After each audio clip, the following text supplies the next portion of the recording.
And welcome, ladies and gentlemen, to another late evening of Overwatch action. I am Achilles, joined as always by Wolf. Good afternoon, good morning, good night, wherever you are around the world joining us. Welcome to another Night Owl edition here of the Overwatch League. And boy, do we have some more exciting matches coming at you. Starting things off, it's going to be the Chengdu Hunters going up against the Shanghai Dragons. That's right. It's going to be a really good matchup, a revenge match as well, as we saw Shanghai fail last week to the Hunters, which was a pretty uncharacteristic loss. I had people questioning where they were at. And then, of course, later on, after that first match, we will have Guangzhou Charge against the Hangzhou Spark. Bit of a tongue-twister matchup we have late in the evening. And then after that, we will be doing the hero pool drawing right here on the stream. Since Watchpoint is done for the weekend, Achilles and I will be drawing and selecting the heroes that will be removed from play heading into the next week of the Overwatch League. So make sure you stay tuned until the end so that you don't miss it. Yeah, absolutely. I'll do my best to try and live up to the cat expectations that have been set, but I can't make any promises. But fingers crossed that we'll have an interesting hero draw show at the end of all of this. But first, let's go ahead and focus on the matches that we have coming up. Starting off, though, is going to be the roster for the Chengdu Hunters. So let's go ahead and take a look at this starting six and see what we got this week. That's right. If you take a look at the Chengdu Hunters starting lineup for this week, you're going to see pretty unusual support lineup. It's Keo and Langsa actually starting. So Langsa's debut here in the Overwatch League, very exciting to see. Among will be back in as the main tank over Ating, who saw a little bit of play just yesterday, and the DPS duo of Jinmu and Leave. So perhaps we'll be seeing a little bit more of that Tracer, hoping for some Pharah. Chengdu likes to throw curveballs. They change it up every day, so you can never be too sure. But I like this lineup for them a lot. Yeah, might be seeing Bacon Jack coming through as well. We got a little bit of him, of him so far throughout this season, and it's been a good performance. But on the other side, speaking of good performances, the Shanghai Dragons, you especially, Wolf, has kind of been touting these guys as a very formidable force. And as they keep coming out with these matches, it seems like this starting six is starting to become a bit more static for them. Yeah, I think this starting six could be the main lineup that ends up being fielded most games. Shanghai doesn't really have a lineup that feels like is super specific for certain maps just yet. It feels like they're just trying to work out synergy. They've had a lot of extra time to do so, obviously, because of the delays of the COVID virus that have brought us to where we are today. But I really like this lineup. I'm really enjoying watching Fleta play on a variety of heroes right now. I think this team should be one of the teams we're talking about right now as potentially a big contender for taking the 2020 season. I really think that people should not sleep on this team despite some inconsistency last week. Sure, there was some inconsistency last week, but I think when they're playing at their best, they could be the best team in the Overwatch League right now. Well, time will tell on that. We still have a ton of matches to get through before the season is out and before we can crown a victor of the 2020 season. But like you said, this is a revenge match for the Shanghai Dragons, looking to take down the Chengdu Hunters after falling to them 3-0 last week. So we'll see if they can do that. We'll go ahead and take a look at our map set, however, and see just where exactly these teams will be doing battle. I don't have it in front of me, but if memory does serve, it's going to be for Control, starting off on Busan, then into Volskaya Industries, and then I believe Route 66. So if we do have another 3-0, that's all that we will see. And if we have to delve deeper, well, then that just sounds fine and dandy to me. You know me, Wolf. I am all about the long series here. I'm already up. It's 4 in the morning on the East Coast. I might as well push it well until after the sun has risen. Certainly. It's time to get this series underway, though, Achilles. And you and I have got some really exciting ones with these revenge matches.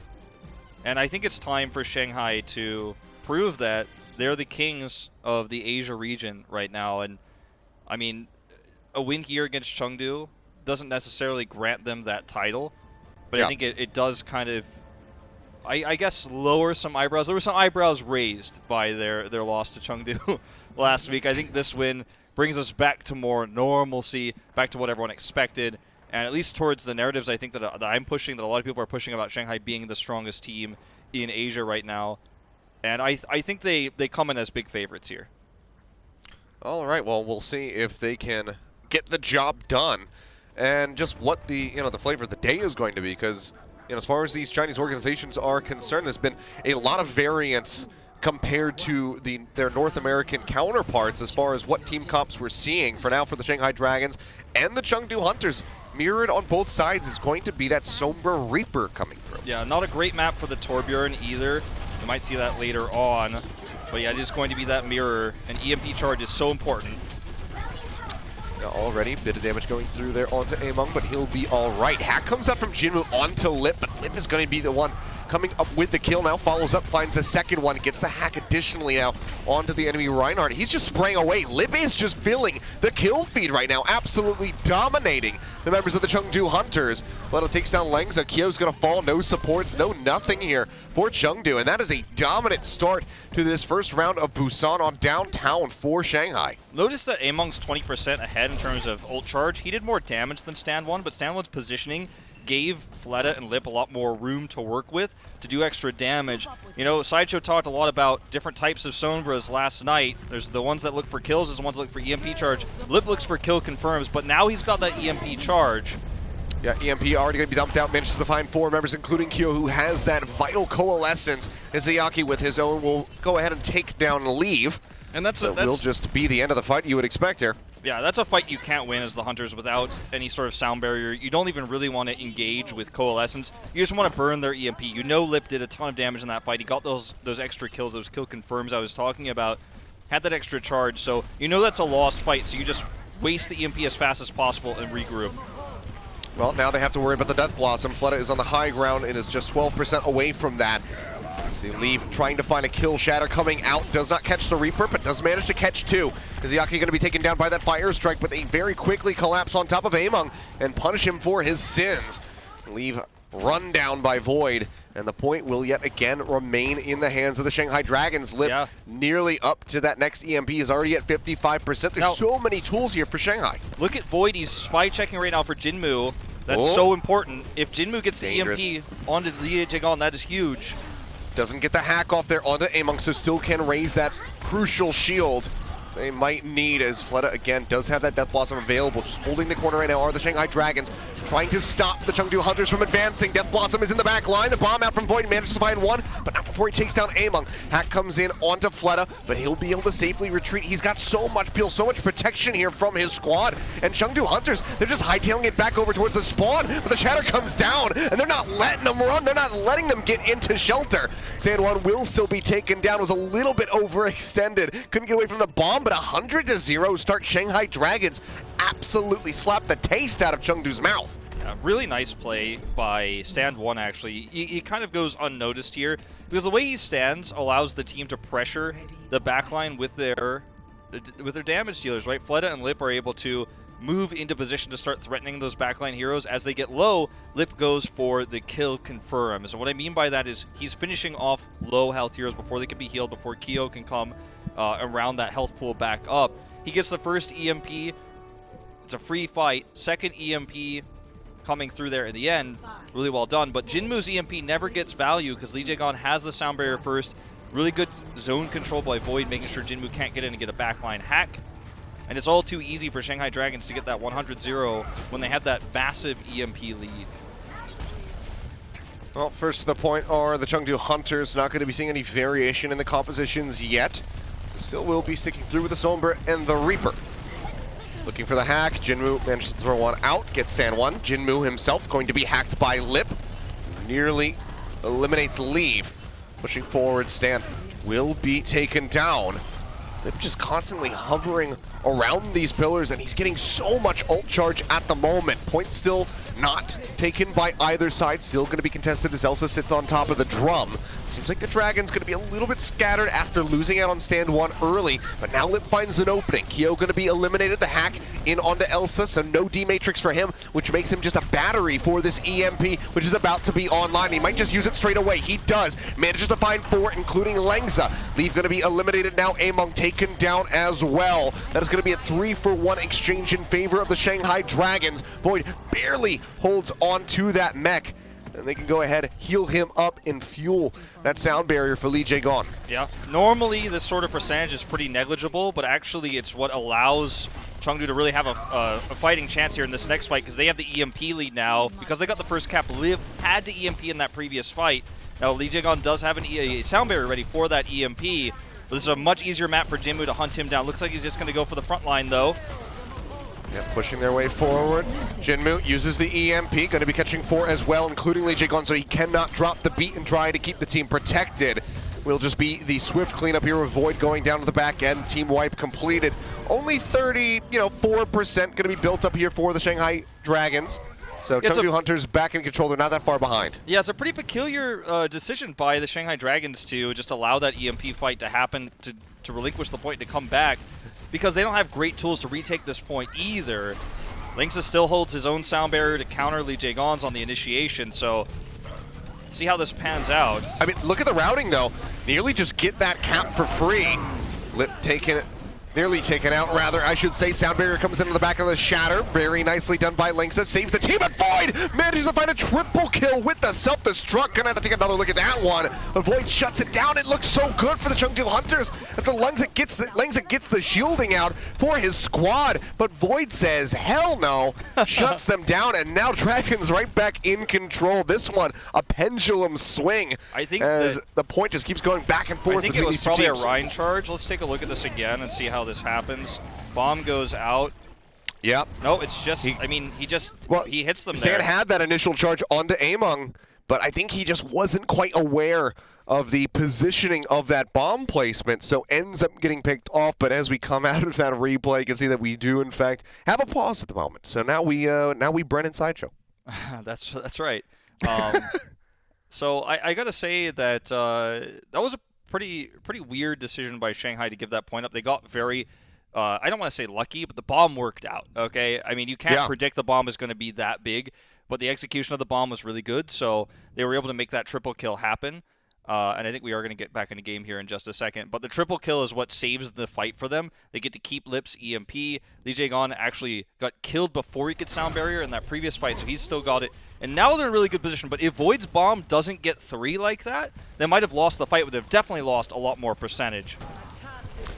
Yeah, well, here we go back into the game. So just minor little issue there, but straight away in with the action. Death Blossom comes out from Lee, but he is isolated, and Fleta just cuts him down. TP's up on top of the drum, looks to get rid of that shielding, manages to do so. Has the Death Blossom, but does not have to use it. Can wait for the next approaching attack from the Chengdu Hunters rather than use that wastefully. So good restraint to be shown. And now again, looking like Shanghai Dragons want to push forward. Lee Jae-gon, okay, that's not great. Elsa manages to get the remake, but they should be able to bully him out of this yet again. Yeah, Hack comes down, so will get popped out, but Lee Jae-gon's still going to be dead. Stan, one at the moment, going to be hacked, consistently taking damage, and Izyaki's the only one there to try and keep him alive, and he just cannot do so. Elsa manages to find that kill. Jinmu eliminated. Another bomb out from Void this time, not going to be nearly as impactful, but does corral the Chengdu members together. Shatter is available, and Among loses it, tries to drop the hammer, but instantly gets taken down as soon as that shielding is taken away. Cleanup coming through, and it looks like this is going to be it. Shanghai Dragons will be able to take the first map of the series in very convincing fashion. A bit more back and forth there on Sanctuary, but still extremely clean from them. Yeah, I have to say, I feel like Stan 1 played a much safer Reinhardt game than what we saw from Among there. You know, Among... Surprise, surprise. Among, he played some really good Reinhardt and Goats through parts of last year. I think Stage 2 in particular is the one that everyone remembers, where he went toe-to-toe with Bumper. But, you know, in a matter like this, you got to favor Stan 1's playstyle. He's giving Lip and Fleta a lot of room, and I think that's really why we're seeing this squad have so much success. We saw, you know, how the bomb went there for Void, which was obviously in great part to Stan 1, and also in great mistake by Among's positioning. But I got to say, right now, this is the same Shanghai that I've been touting as a great team. Really good execution, and this could be another one-sided series if they can keep it up. It could be, but this is just the beginning. That's just one map. It's a first of 3, of course, so very much more Overwatch to be played. We'll see what happens when we come back from the break, see if we will have a tied-up series at the hands of the Chengdu Hunters, or if it's just going to be match point for Shanghai Dragons. So stay tuned. Don't go anywhere. The Overwatch League is brought to you by Cheez-It Grooves. Deep flavor, deep crunch. It's a mind crunch. And by Zip Chair Gaming, the official chair supplier of the Overwatch League.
And welcome back, guys. The break as quick as the first map, really. Shanghai Dragons exploding forward here in this series. Already a much better start for them compared to last week when they first played against the Chengdu Hunters. That was a 3-0 victory for Chengdu. And Shanghai, they just shut them down completely on Busan. Yeah, I mentioned earlier it's not a great map for Torbjorn, Busan, because of how open it is. I think that's the real reason why you're really going to struggle to get value out of turrets. You want to put a turret in a place where it can't really be assaulted from all angles, where your opponent has to move in towards it. You obviously can counter heroes like Sombra and Tracer really well with the Torbjorn. He has his armor. It's very difficult to kill. The turret tracks those heroes, so either forces them to recall / translocate away. There's a lot of really powerful reasons why people are using Torbjorn right now in this meta. But neither of these teams are doing it. We're seeing a lot of Sombra, and Lip looks to be really good in tandem with Stand 1 on the Sombra right now. I mean, just kind of everybody looks to be really good in tandem on the side of the Shanghai Dragons. We were talking about it a little bit before we got into that first map. Just synergistically, this team seems absolutely fantastic. Some stuttering moments from time to time, but for the most part, very clean play. I'd say, really the only egregious thing that stands out from that first map, at least, is probably Lee-Tae-gon dying to a baby diva with her pistol. But outside of that, it seems pretty damn good for these guys. Yeah, it's a solid start. It was also a little bit risky for Shanghai to just let that EMP fight go and relinquish the point without trying to take a harder stance on that. That's something that I'd have to go back and look at, I think, and really break down to figure out if it was a right choice or not. But it felt like without that Void Bomb, which you can never really rely on a Diva 3K. That's not something you go, sure. All right, don't worry, guys, I got a 3K coming up. We can let them take the point. That was like a bit strange. I feel like they could have fought that and kept some percentage, and Lip was going to catch up in EMP. That was maybe a shot calling issue, or perhaps something went wrong that we didn't see, and they decided to give it up. The bomb went off really well. They ended up taking the map. They were massively ahead regardless. But, I mean, I'm getting really nitpicky when we talk about that kind of stuff. I feel like Lip, when you watch his playstyle, Sideshow broke it down really well, and we've talked about this a lot in the past with Sombra. There are Sombras who just shoot the tanks, right? They build EMP. Usually Diva, if there's a Diva on the other side. You shoot the Diva a lot, you get an EMP really fast. You shoot the Reinhardt if you can, you get a lot of EMP charge. Or there's the Divas these Sombras that go for backline hacks onto supports, for example, try to get kills. If you get a full clip, get a kill, you get a lot of ult charge out of that too. Lip is specifically, it feels like just playing with his tanks and just sweeping left and right with his vision and seeing which heroes are sub half health, and then he just shoots at those until they either die or retreat. He puts those pressure, he's looking for like those lethality moments where he can hit a character who's down at 1/4 health, just below half health, and get a kill, or at least force them to leave, and then Stand 1 gets more space. And on Control, that works so brilliantly, because on a map like Busan, you have a wide space, you have a lot of vision, you can see where every individual hero is. So I'm liking what we're seeing so far from Lip on the Sombra. Yeah, it's been a fantastic start to the 2020 season for him, especially. Fleta looking like he's back in form, but a lot of these less familiar names that Shanghai has brought forward looking extremely strong for them. So it's really good to see. Seems like these guys have been putting in a lot of work during that off-season, grinding and just building up the synergy between all of the members. So we'll see if they want to alter anything moving deeper into this series for the side of the Chengdu Hunters.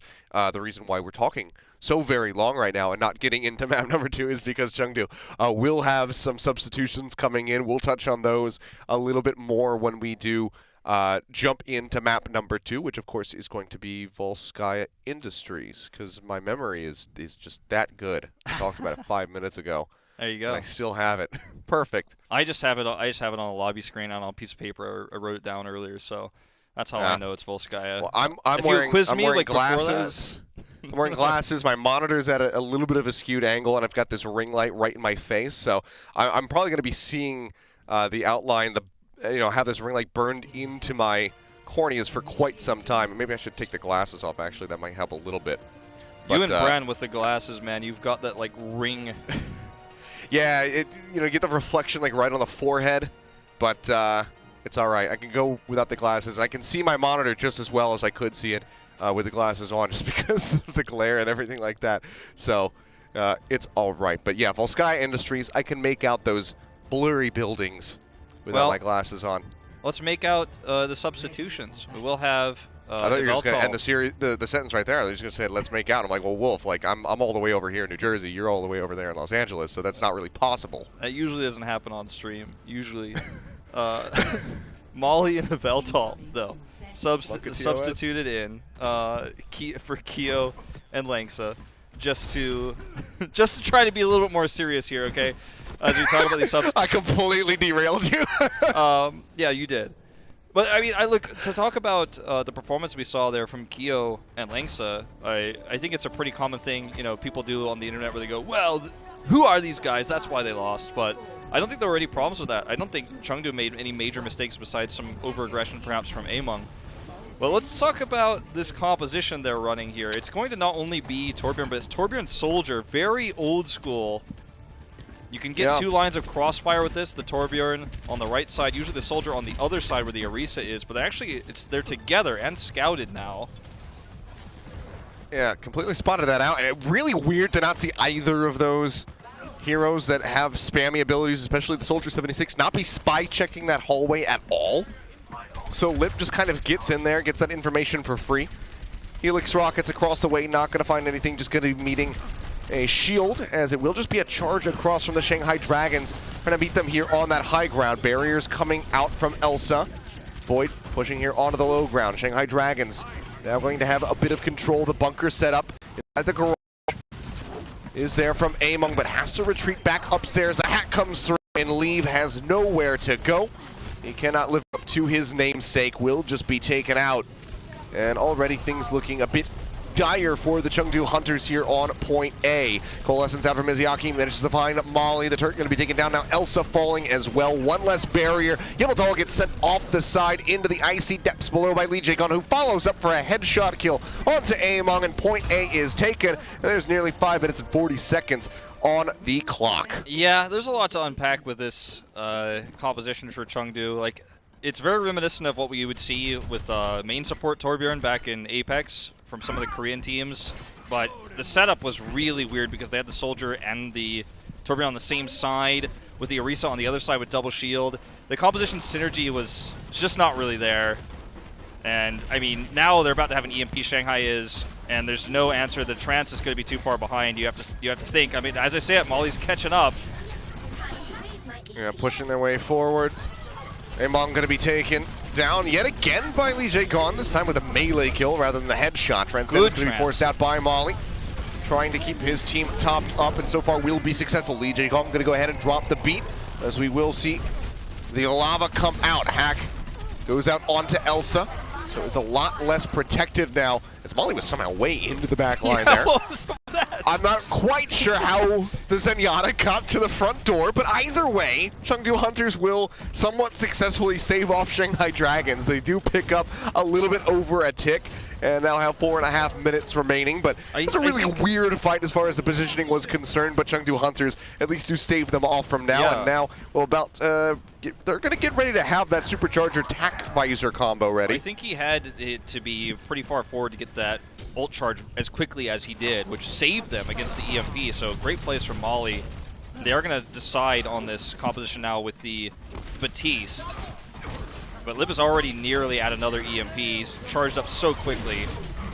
Yep, that's going to be the Supercharger Coalescence. We'll just go ahead and burn that one down. Stand one with a swing. Gets rid of that. Gets rid of Among. Moves forward again, just trying to disrupt them off that high ground. Tac Visor is out, but Leaf just doesn't have any targets. Everybody was operating up on the rafters. Helix rockets out, doesn't find a target, but gets the headshots through onto Lee Jae-gun.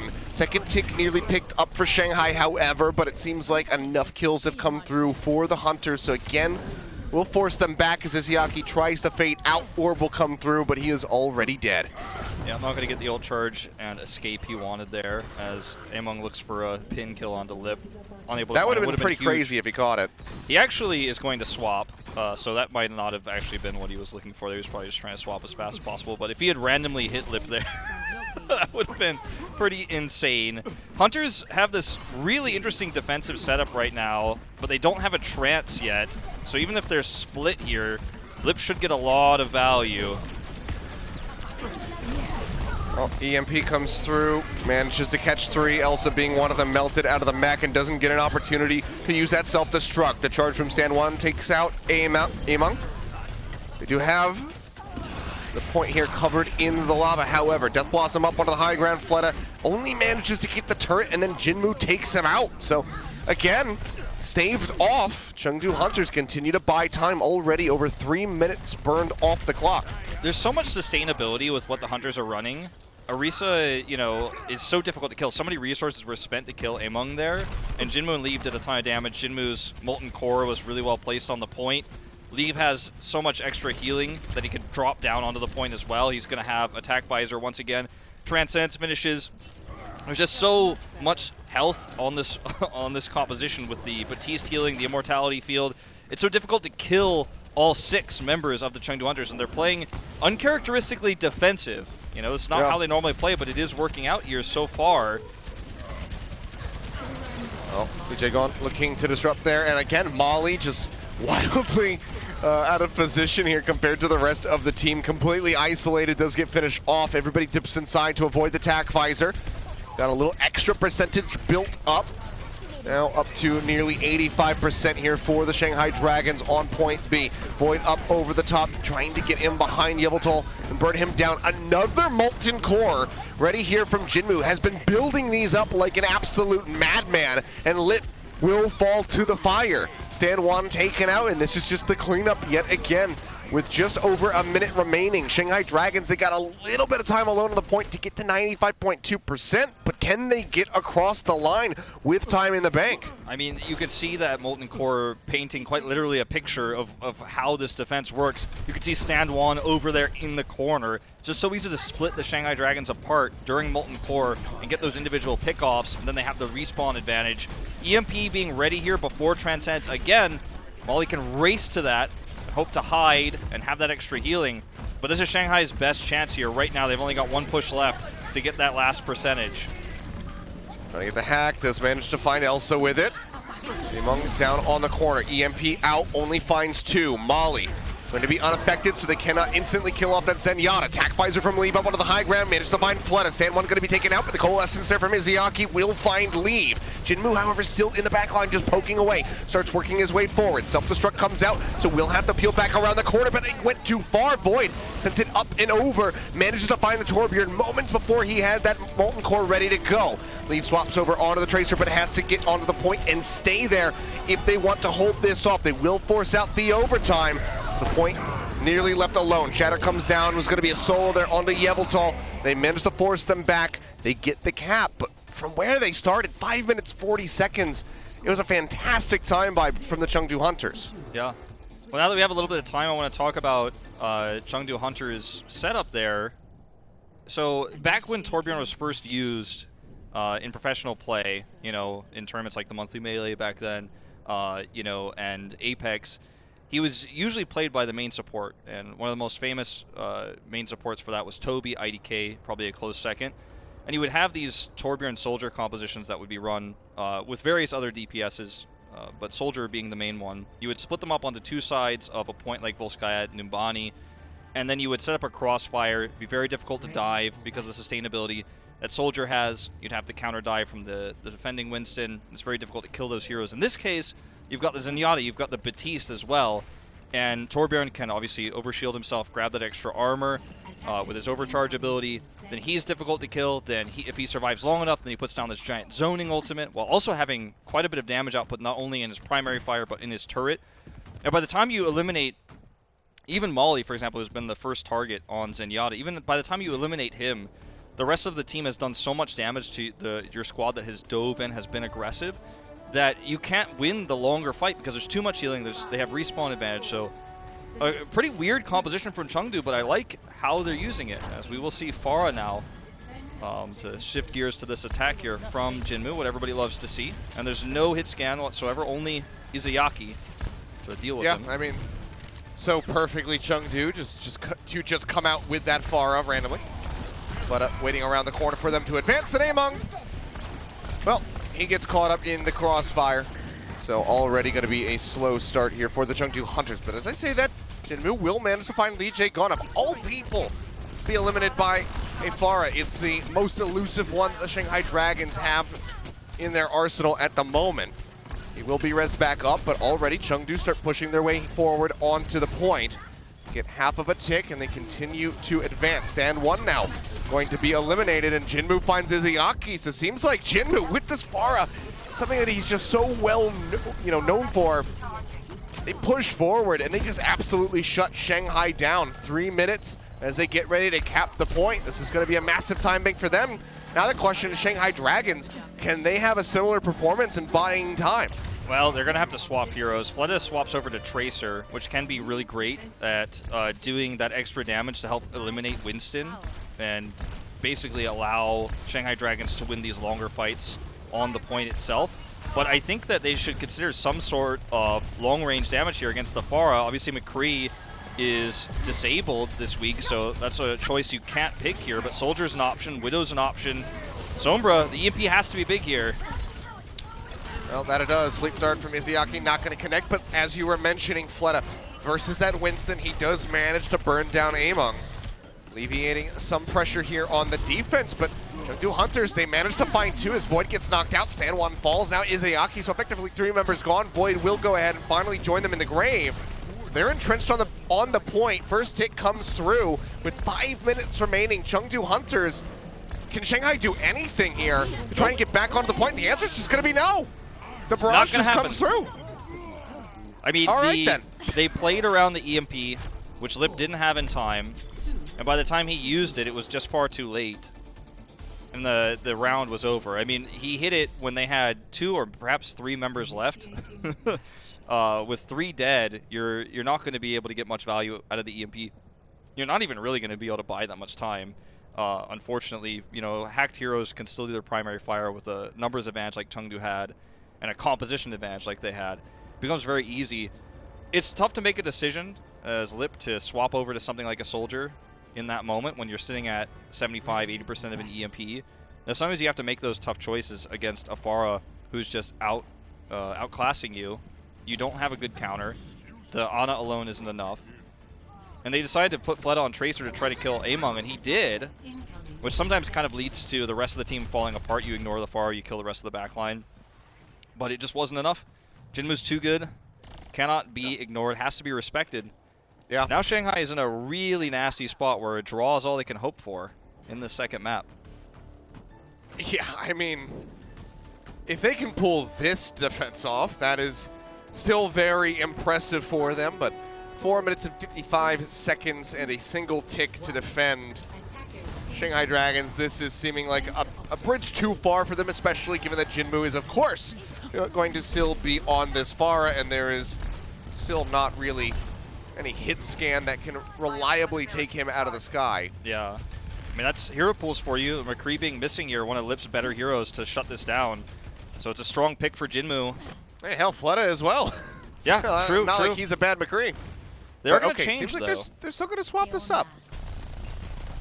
It's interesting to see, or at least they peel back together. Jinmu's still on it. There we go. Okay, we'll be matching with the Sombra, and it's going to be the Reaper again for Leaf. So we're going back to map 1 composition for the Chengdu Hunters. They have plenty of time. If you have 4 minutes, you can just play for the EMP. Yep. Absolutely. Stand 1 already going to be forced back over towards the point. Has to rely on that health pack to keep him topped up. Lip obviously going to have that bit of an advantage having started on the Sombra, so is advancing towards 60% at the moment, whereas Jinmu is trying to play catch-up. Playing at range like this with the Sombra out in the open, not going to be netting too much ult charge. Elsa hacked and completely nuked out of that mech.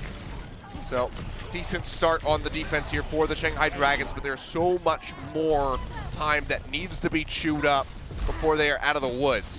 Yeah, right now, this next fight for Shanghai probably decides, I think, whether they get a draw or they win them, or rather that Chengdu wins the map. Because this is going to be the fight where if they EMP well and get a really good team fight, especially if it's elongated, Lip can catch up in EMP charge. He wants to use it in this fight no matter what, basically, so that they can eclipse Jinmu's EMP charge and keep Evital low in terms of sound barrier. This is their chance to get that snowball rolling. If they fail here, Chengdu will eventually just win out in terms of ult charge. Yeah, this is so important. Well, EMP comes out, does manage to find 3, including both of the tanks. Coalescence still going to be rolling from Molly, but the Bionade shuts down any healing over onto Leave. Stand 1 as well, going to be using the Primal Rage. Looking for another target, but seems like this ult in itself not going to be netting too much. So maybe look how aggressively they chase. Maybe not necessary. Yeah, look how aggressively they chase too. They knew that they need to force this to last as long as possible to catch Lip up as much as he can. He's not even halfway there yet. They have this sound barrier, and if he can hit it, if Jagon can hit this, then this is a moment where Shanghai can force the draw. So far, so good for Shanghai. Yeah, no stranger to playing around these Sombra EMPs. We'll see if he can nail it. Does manage to drop the beat, and he will be keeping them safe. The Nano Boost as well going to be invested on the Lip so he can build up for that next EMP, which he has ready to go. So he's lapping at the moment. Yveltal going to be picked off here on the back end. Now under 2 minutes remaining for the Chengdu Hunters, nearly a third of this time bank taken away by Shanghai, and they're still holding on to 3 ultimates. This is Shanghai hitting that moment where I was talking about Lip kind of eclipsing, right? If Yveltal had Sound Barrier 2, that might actually just be the draw, right? I mean, it's that significant. He still has the counter. He has to hit it, though. Well, he does. Going to be coming out. Does not find Yveltal, so the Sound Barrier will come through, but only catches 4 members.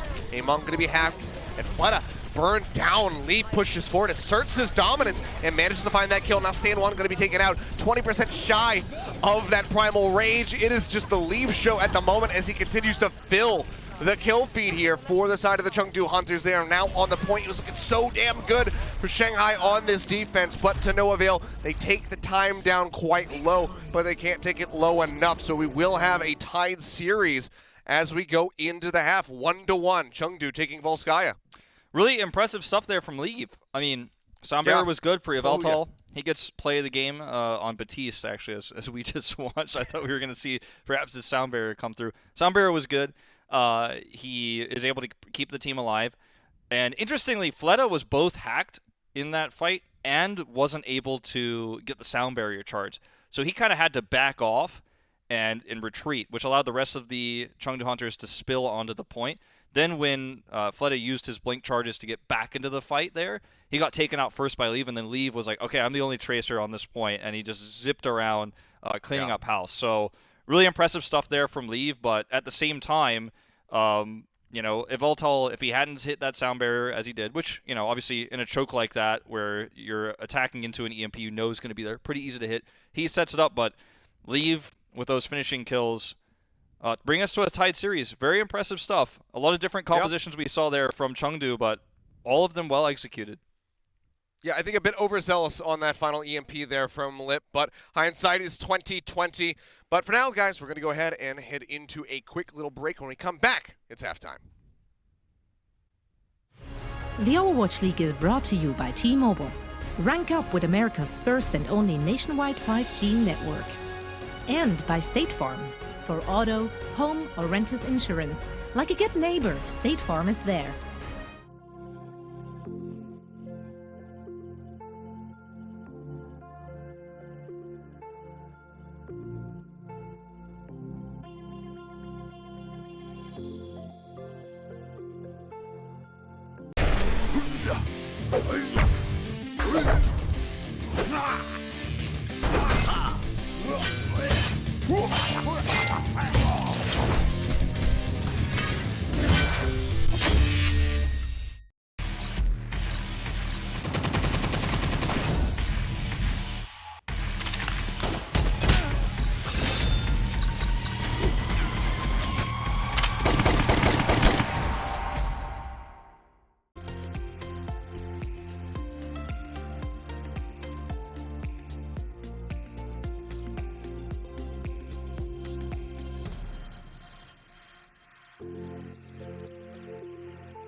Hey, welcome back. It is time for our game break presented by Pringles Wavy, and obviously the desk guys and Zoe, they're asleep or resting. So or it's watching Wolf and I. this, studying, but or watching this right now. That is very possible. But they get a break. We didn't have to work earlier, so they don't have to work here in the evening. So it's just Wolf and I as we go ahead and get to decompress a little bit after those first two maps that we just saw. So tied up series here, Wolf, 1-1. It didn't look like that was going to be the case in that first half of Volskaya after that first round, but Chengdu completely able to turn things around for them. Yeah, Chengdu are, I think, showing some somewhat scattered flexibility, I would say. When they were running the Soldier Torbjorn, for example, they didn't look very well practiced on it, and they looked uncomfortable even. To watch Chengdu sit back and wait for attacks to come and wait for dive to come in and set up for defensive transcendences. That's not what Chengdu likes to play like. That's not what Chinese Overwatch players like to play like at the pro level. Yeah. But I mean, I like that they're changing it up. They're putting Jinmu on Pharah. They're not afraid to run the Tracer. They're also not afraid to counter the Sombra with the Torbjorn Soldier. So Chengdu coming back and showing us more depth than I think most expected to see coming into tonight's games. So if you had to pinpoint one thing that really was the catalyst for them to be able to turn around that Volskaya and give us the side-up series, what is it? This is our crunch time in the halftime. So what do you think it was, Wolf? I think really just messing up Shanghai's mentality with a pretty weird curveball composition that Shanghai wasn't prepared to deal with. Not only did they do it with the Torbjorn Soldier there, but also they did it, going into the Pharah pick that I don't think Shanghai expected to see coming in that late. And Shanghai did not respond. I think Lip is going to have to respond faster to these Pharah picks as we go deeper into the series, especially when we head into potentially Eichenwald later on, where that Pharah pick is so important, and they're going to have an answer to it. McCree, the safest answer for Lip and Fleta, as you mentioned, both great McCree players, but when he's not in the hero pool, you've got to look to something else, or you've got to match the Pharah and go Pharah v Pharah. They did neither, and that's a big problem. So Shanghai's really got to step it up, because this is Jinmu we're talking about, one of the best Pharahs in the world, and this is not the last time we're going to see him on Pharah going forward in this series. Oh, for sure. I definitely agree with you on that one. But we'll see if Shanghai Dragons can tighten things up and can get this series back in their hands, or if the Chengdu Hunters will just be able to start off the 2020 season 2-0 against Shanghai. Time will tell, but we're going to go to a quick break, guys, and when we come back, map number 3, we'll see who takes the lead. The Overwatch League is brought to you by Pringles Wavy. Big crunch, big flavor.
And right now it's free, right? And all of a sudden, huge explosion comes in, and it's like, no! And this cold chaos is shitting. And it's going, no! And I'm like, Download now.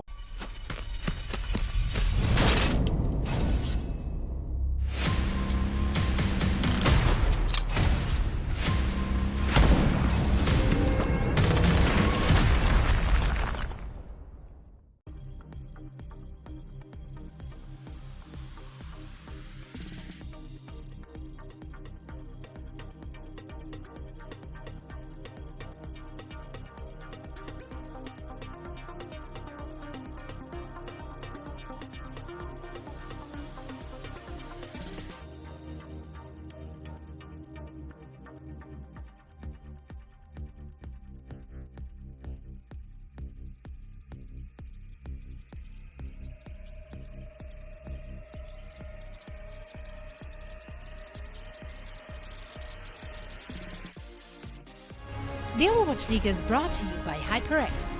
Unleash your style, unleash your fury with HyperX Fury Memory.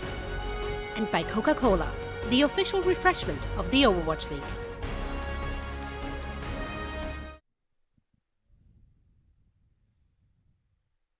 All right, and we are back after the halftime, and we have a tied-up series 1-1. Chengdu Hunters able to bring things back on Volskaya Industries.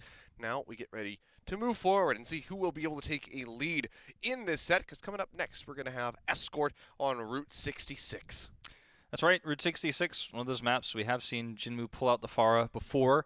It's also a big favorite map for Sombra. There's so much space for her to work with. There's so many ways to find those backline hacks.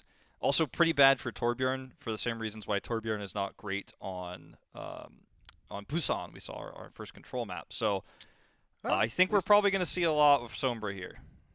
Very possible. I mean, because obviously different metas coming across, from the Asia region compared to North America, but even just earlier today on Route 66, seeing a lot of Torbjorn coming out, especially for those initial forward holds on the cart, trying to just keep the enemy team, the attacking team, completely contained inside of the diner. So maybe we'll get a little bit of that on the defense side, but running it on offense is certainly a bit more difficult when it comes down for Route 66 with that Torbjorn. So we'll see what happens. Again, these teams, it's always a little bit of a toss-up as far as what we're going to be seeing from them. So we'll see what these guys have up their sleeves this time around as we jump in. And like I said, who is going to be taking a lead? Because this really was looking like it was going to be a 2-0 for Shanghai Dragons, just 10 minutes ago. And suddenly here we are, completely tied up set where Chengdu Hunters look like they might be able to swing this back into their favor. And, part of me has to question what map 1 would have looked like if we had this starting 6 for Chengdu Hunters.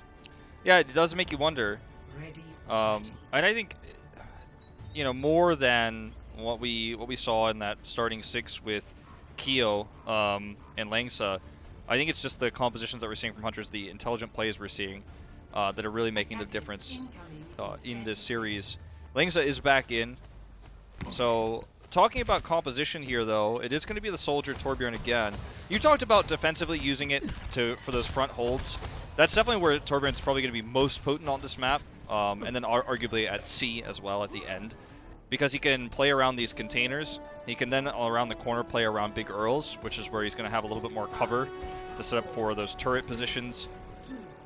Going into the streets phase from past A to B, that's where he's at his weakest. But they're going to start with it here, and Flip's going to look for that opening pick. Going to swap, and we might just see Reaper or Sombra here once again. Yeah, well, looks like Lip going to be pushing inside. Yeah, we'll go ahead and swap over onto the Sombra, try to get some backline access since the double barriers is not really netting him much for that Widowmaker. Stand 1 gets the Discord Orb, falls a little bit low, has to pull back behind the train car. He doesn't get it. Yeah, does not get it, and the Helix Rockets will get flooded though. So that is huge. That's the nice whole reason. Yeah, that's the whole reason he went out there, was to get that turret. Does not get it. That's amazing for Jinmu. Well, mission failed. Lee Jae-gon, however, will go ahead. If you can't get the turret, just get the Torbjorn. Lee Jae-gon trying to put them back into this game, into this attack. Look at the position of this get turret. That knockoff. Yeah, it's got a lot of defense there. Can still poke out over the top, rather. Also will manage to find stand 1, but the kills are very much there for the Shanghai Dragons. Just getting rid of that Torbjorn does wonders for Shanghai, and now they can start advancing the cart. Lip is just 10% away from that EMP. Yep. I really like Helix Rockets there right at his toes. I really liked Chengdu's setup there. If they survived a little bit longer, they would have so many ults to continue to fight for that turret position right next to the container. And now it's taken out here. He will have it probably for the defensive A, but he won't be able to control this high ground with it, so they have to play back. But they're about to have a ton of ultimates online, including that very important Transcends for the EMP. This Corridor Orb again coming out. They're on to stand 1, but with the EMP coming through, it is just an absolute slaughter at the hands of the Shanghai Dragons. So weird that stone they unturned here in this fight. Yeah, so weird that they just decided to not to play forward there, because contesting here for A is going to be nigh impossible. They could try to play for a defense just outside of A, but look at Lip. He's already scouting that out. He's trying to see where they're going to look to drop this Molten Core. Is it going to be the choke here? Shanghai can then identify which choke point to come out of because Lip is out there. They're going to take this left side here rather than try to come out straight up in the middle. And, you know, as a result, pretty free here for Shanghai, despite Chengdu having 5 ultimates online right now. So just playing forward there and getting caught by the EMP, costing them big distance. Well, not playing too far forward. They're not fighting for the choke. They're sitting back here onto the high ground, trying to maintain control of that. 5 ultimates about to be up for the Chengdu Hunters as Lip tries to find his next target. Knows that if he pops out, that turret is going to start shooting him, so needs to get that on the other side of the rock. Then opens up onto Molly to try to take him down. He's a little bit of damage, a smattering of it, but cannot finish him off. TP up onto the high ground with the sound barrier coming through. Flooded gets a little bit more damage in, but then again, it does have to peel back as the attack visor was there from Leave. Transcendence forced from Molly, meaning that Lip can have a very nice superior timing with that EMP once he has it online. Does get forced back, has to translocate out of the fight as he nearly gets picked off. And everybody else kind of shut away here on the side at the motel, trying to survive. So many ultimates used for Chengdu there is, he was like, I'm just trying to play Soldier 76 in this game in 2020, and stop dropping Diva bombs on me, etc. But he doesn't get much done, but they survive with all those ultimates, with all that healings, just like Volskaya. But now they're going to have big issues. Coalescence is rolling, but Izayaki going to be stunned out of it. A very nice Cretion comes through from Elsa. Fleta sitting up on top of the sign, gets several headshots in, but it's not enough to kill off Among. TP up onto the high ground.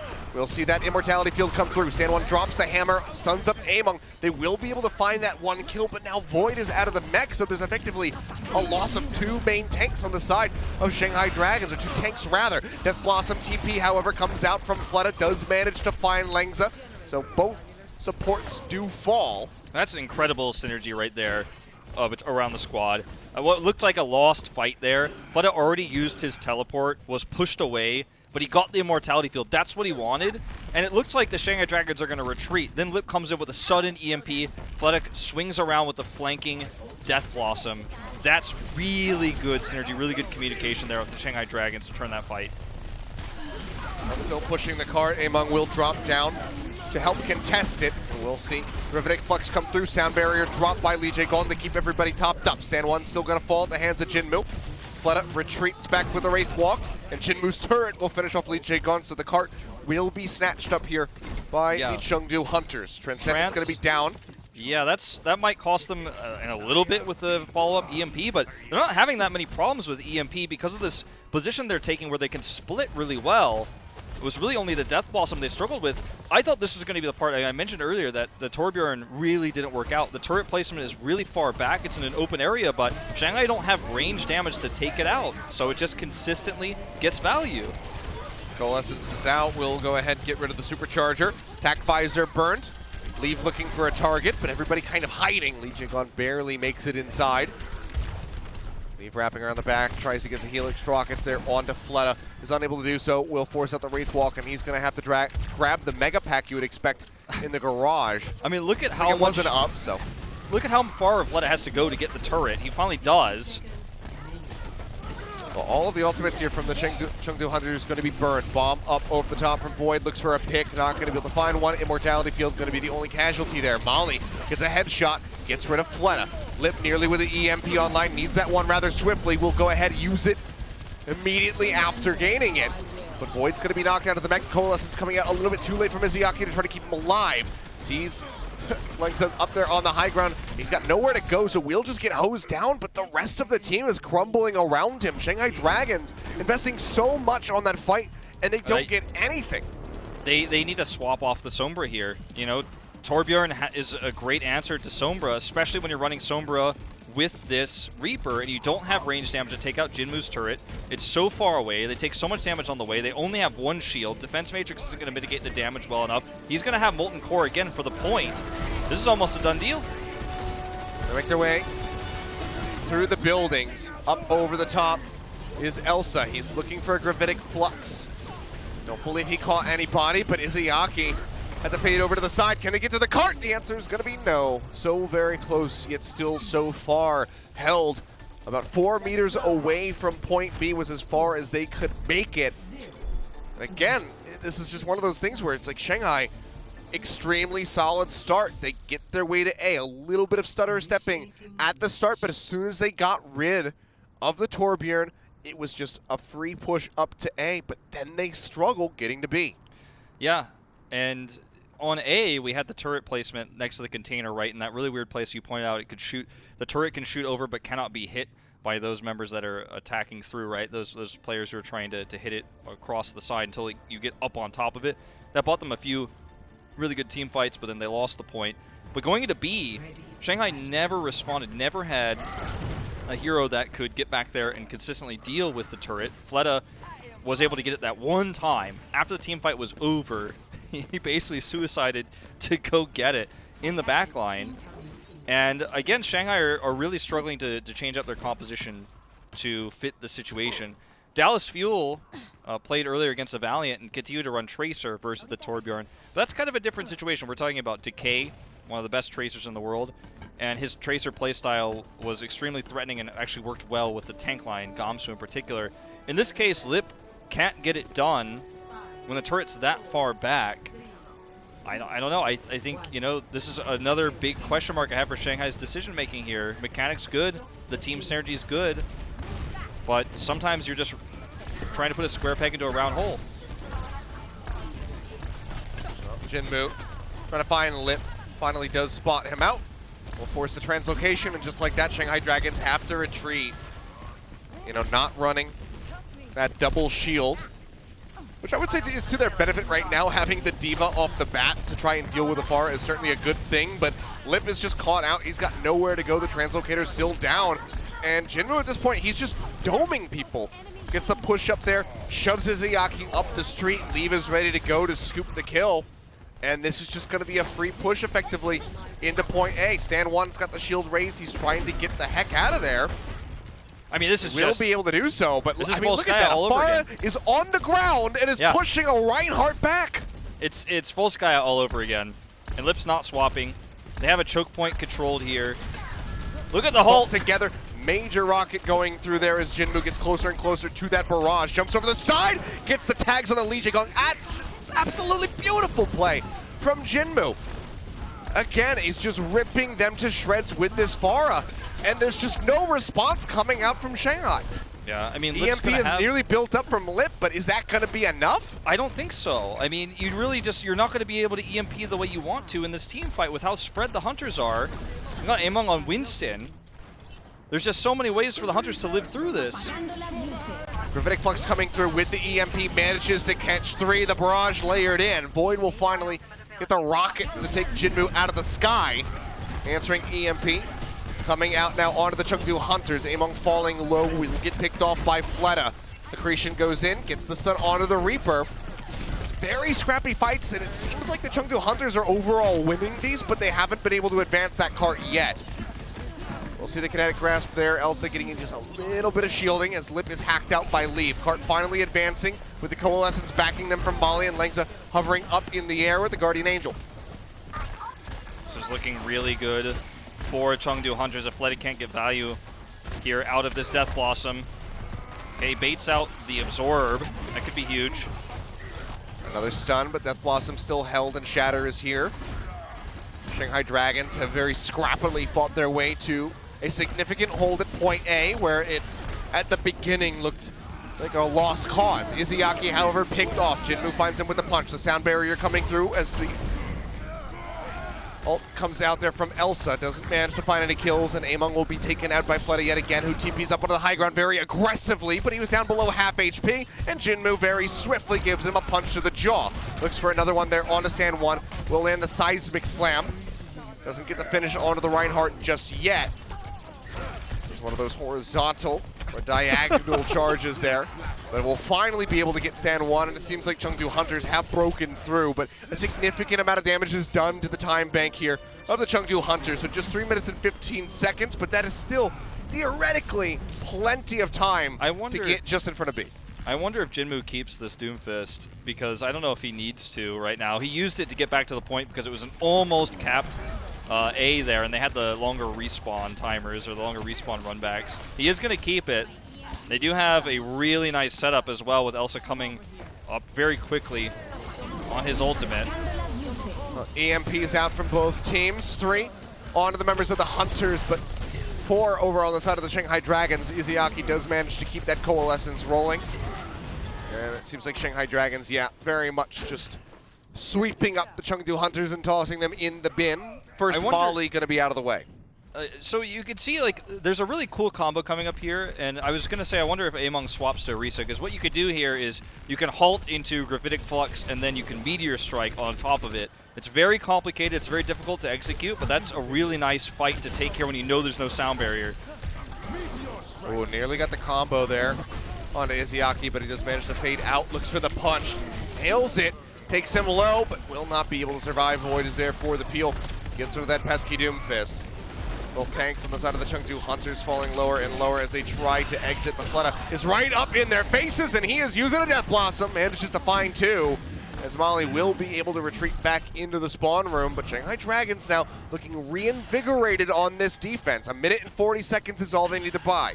Yeah, you could see Jinmu swapping over to Reaper here. They're going to match the, the composition as quickly as they can to try to get back into this fight, but they have to go through a choke. They take so much damage on the approach. High ground's there for Shanghai. This is so difficult for Chengdu right now. The wind is out of their sails. Yeah, Leave is trying to find a hack, but just cannot do so. Instant turnaround there from Void, denies it away. Void's still going to be contained inside the building, and Stan One just swings for his life. Leads to multiple kills yet again, and this is going to have to maybe be an OT push from Chengdu Hunters if they can get it done at all. Lengsa is trying to build up for that sound barrier, but he's still 20% off. Elsa's going to remech here, but I feel like they had so much potential with the ultimates they had, and they just had randomly Jinmu go in and Meteor Strike by himself. There was a totally disjointed team fight. Oh, Shatter going to be dropped in, catches both supports. The bomb thrown into the back. Does manage to find Molly, as they both will be eliminated. Leave still uses the EMP in this fight, despite having 30 more seconds left to go. The cleanup is just going to be there, and they've just thrown all their advantages away. Now they have to rely on a Shatter from Among and a sound barrier from Lengza if they can get to the cart and keep it contested for long enough to get all 6 members there. Leave's trying to play like a ranked game, like I am EMP and 1v6 play of the game. Like, what was that? What a terrible decision. Major disconnect from what was going on in the game and from him pushing that Q button. They do manage to get rid of the translocator. The sound barrier now going to be coming in from Lee J. Gone, but Among is instantly dead. Lengza just now gets the beat.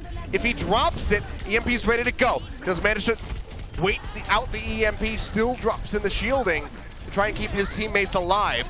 Hack is there onto Void. Bomb is out from Elsa looking for a pick. Cannot find one. Shatter gets dropped in. Manages to only find one. That's Fled and knocked to the ground, but they cannot finish him off. Another hack now onto Void. Can they desuit him is going to be the question. Shatter dropped in from Stan 1. Does not manage to find anything, but Amon going to be taken down. EMP is absolutely huge. Catches all 6 members, but can they get the cleanup? The bomb found Lengza. Molly is on his own trying to keep the team topped up.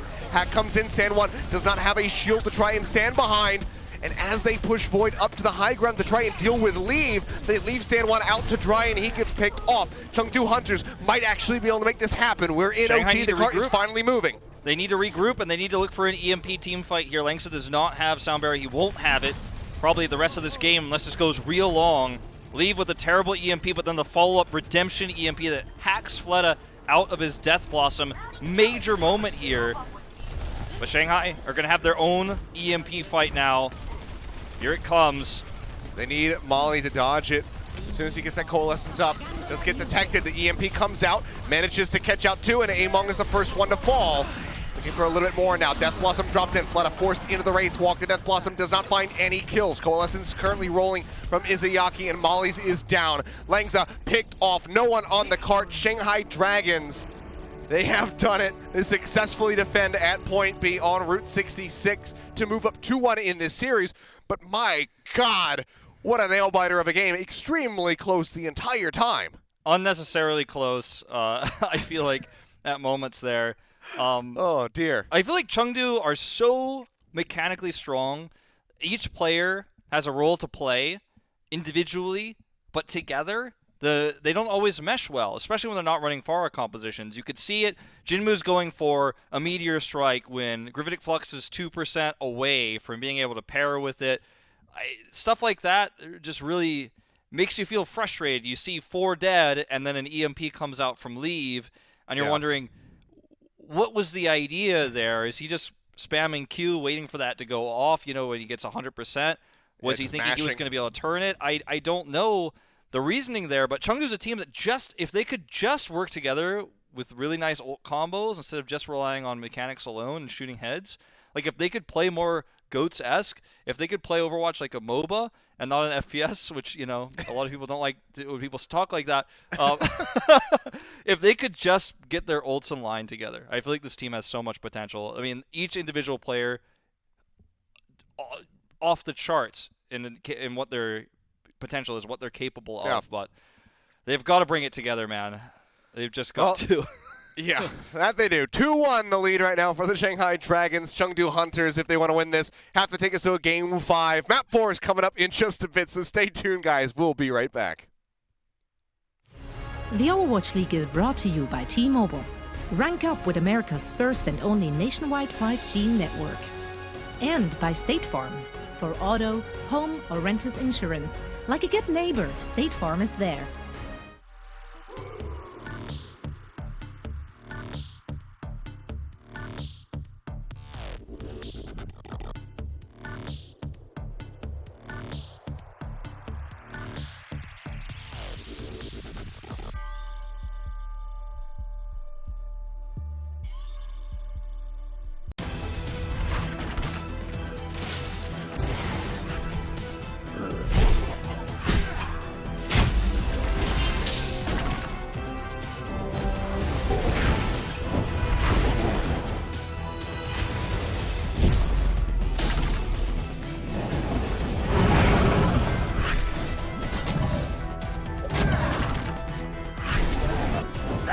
Legend of Soulguard. Download now.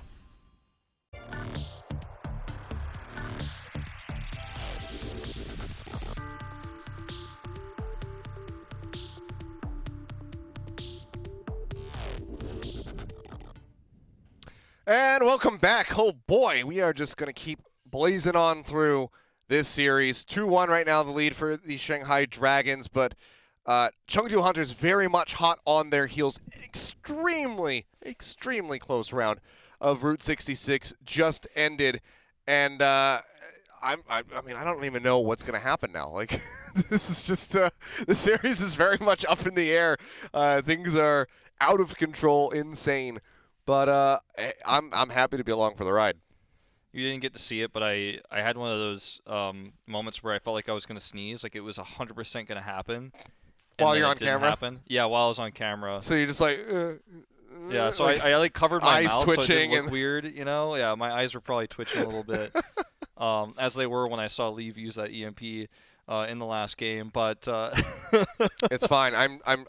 I'm sure that our post-production team will never use that. It will not end up in some kind of caster comms bit. You're perfectly safe. I'm sure I'll be fine. You are going to live to regret that near sneeze. Yeah, it's like still creeping up on me. The cool thing is when it does happen, like I'll probably be able to mute for it, so the stream won't hear it, but you'll hear it. So there you go. Wonderful. But Perfect. Hey, we're going to Eichenwald, Seth. We are going to Eichenwald. Hey, more Pharah potentially? Yeah, I was about to say, hey, more Pharah, and more than likely, a lot more Torbjorn, especially on the defense here, can likely be expected from either of these squads. I think I pressed the wrong mute key. You guys might have heard that sneeze. Sorry if you did. I did not. I didn't hear it. Oh, okay. I didn't hear we're safe. I think you're good. As long as you muted your OBS, then I guess you're good. Maybe you just muted me, so he spared me. I but turned everybody the watching, everybody watching the YouTube stream got it. But we'll have to see what these guys got for us right now. Well, it looks like we're gonna see from the outset another Torbjorn comp from Chengdu on defense. By the way, for those wondering why we're seeing so much Torbjorn, McCree is one of the great answers to Tracer, and also one of the great answers to Sombra, but mostly Tracer. McCree is disabled this week, not in the hero pool. Brigitte, another one of those heroes that's great at dealing with those backline divers, also out of the hero pool. So it leaves you a Torbjorn, is one of the better answering heroes, great for point control. His turret also tracks those heroes as well, so they're a lot more easily dealt with. That's why we're seeing a lot more Torbjorn this week. Is Lip like, I figured I'd try it. Yeah, it goes for the pop shot, just gets the tag onto Elsa. And it's Zarya, just going to be straight back over onto the Stormbreaker. But yeah, Zarya for Void. See how this works out. Classical Zarya player. Pretty good versus Torbjorn. It can be. You can get a lot of free charge if you just sit there and let that turret, Exactly. you know, get those shots on you while you have the bubble available. You can see he's already pushing up towards 70%, but falls low. Lip, however, does manage to find a pick off onto Among. Is that going to be enough, however, to break through? Fire Strike will get rid of the turret, and Elsa's going to be popped out of that mech and finished off by Izayaki. So it seems like point A wide open now for the Shanghai Dragons to advance over onto. Lip does get picked off. Jinmu nearly has the Molten Core online. 25% away. Pin is good. Leave is out of there. And the Shatter is nearly up. Already one tick going to be gained. Halfway to the second, Jinmu does fall, and yeah, that will be it. So another very strong start on the first point of the map. But is this just going to continue to follow the trend of things falling apart immediately in front of B? You can't, you know, as anyone shooting at a Zarya bubble can make the conscientious decision to not fire at it, but a Torbjorn turret just simply doesn't have that cognitive ability. So you're going to get a lot of charge. You saw him surge up to 70 at the beginning of that fight. He has a Graviton surge off the first fight.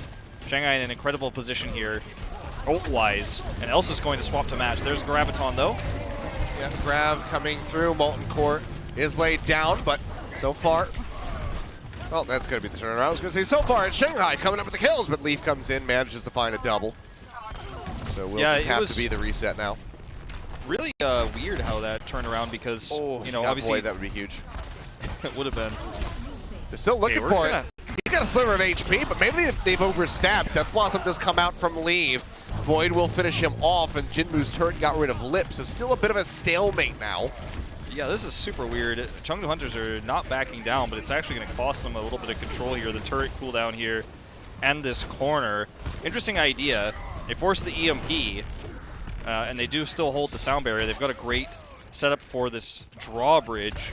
You know, the high ground doesn't belong to them anymore. I think that if they get rid of Void and they get rid of all of that energy he had built up, pretty much worth it, but they don't get that, so he is still going to be quite well charged. Sound barrier now going to be used from Yveltal. Void does get eliminated finally. Leave finding the kill. Fleta looking like he was going to retreat, but they make the call to push forward as the sound barrier comes through, but Fleta just gets smacked before he can try and use the Death Blossom. Stan, one finding a little bit of revenge. We'll get rid of Among, as Leave will just go ahead and play forward on the corner. Bubbles out. Shatter going to be dropped in. Only manages to find Jinmu, though. Leave does get eliminated, but down one healer, down one tank. Shanghai Dragons still going to be held at the first choke. Chengdu's got like a flow chart that just every single thing is, this is a dive comp. At the end, it's like, oh yeah, we got this drawbridge control. We got all the ultimates. We could probably contest high ground, but then the flow chart just ends with, but actually Torbjorn, Reaper, Reinhardt, Zarya is a dive comp, and they sound barrier in, dive through, just keep and going. actually take the fight. Yeah, they just plus forward. Graviton Surge is ready to go. They just go ahead and pin that straight onto Stanwan's forehead. EMP does come out from Lip, catches 3, and Among gets absolutely melted. That follows up for a second kill as Yveltal will be taken out. We have high ground. We have not going to be able to find we have Grav. We have Molten Core, but actually our Torbjorn comp is a dive comp. We're going to drop down. It just keeps going, dude. I mean, hey, it's working well. It's catching Shanghai. They're blowing up single targets, and their trades are always going to be better if they can keep this up. The cart does roll around the corner, and now they don't have that high ground to jump down from anymore. Leave TPing in behind. Does have that Death Blossom available, but sounds like he's going to have to go ahead and Wraith Walk out. Bubble's going to be good. Keeps Among a little bit safer there. Shatter comes down, manages to find Fleta, but DJ Gong gets that knock off the side of the map. Elsa sent into the abyss. Will be finished off, and now Among trying to survive. Has just got a sliver of HP with no steady healing coming through, so he will fall. And Shanghai again will stave off the Chengdu Hunters on this defense and continue to advance. I mean, this push is just death by 1,000 cuts onto the Chengdu Hunters. Yeah, it's just consistently chipping away at them and then just gaining meters at a time, then stopping, and then gaining meters again. Yeah, they better hope they're going to win on, well, hold that thought. They're going to dive out again. Look how aggro this is. Among nearly dies, barely gets the shield up in time to stay alive. Yeah, good old Torbjorn dive comp. I mean, I was going to say, they're probably going to have to hope that they also finish this map, because Shanghai will eventually get it if they keep taking these war of attrition fights that eventually favor Shanghai. Like, Shanghai should, in theory, eventually be able to finish if this continues. I mean, look how Lip just weaves his way into that back line, but the overload comes through from Jinbu, so he is going to be safe. Shadow dropped in, does manage to find and leave. EMP on top of that Graviton Surge. Is that everybody on the side of the Chengdu Hunters does get hacked. Ult Core still buying a little bit of time, however, for Chengdu. These are the kind of ult will expire combos. now. These are the kind of ult combos Shanghai are looking for. They get pushed back into spawn.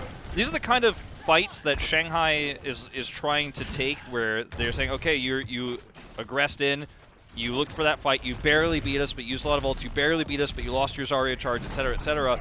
And Shanghai's like, but now you can't win this fight no matter what. I'm going to grab EMP you, and then they get distance every time.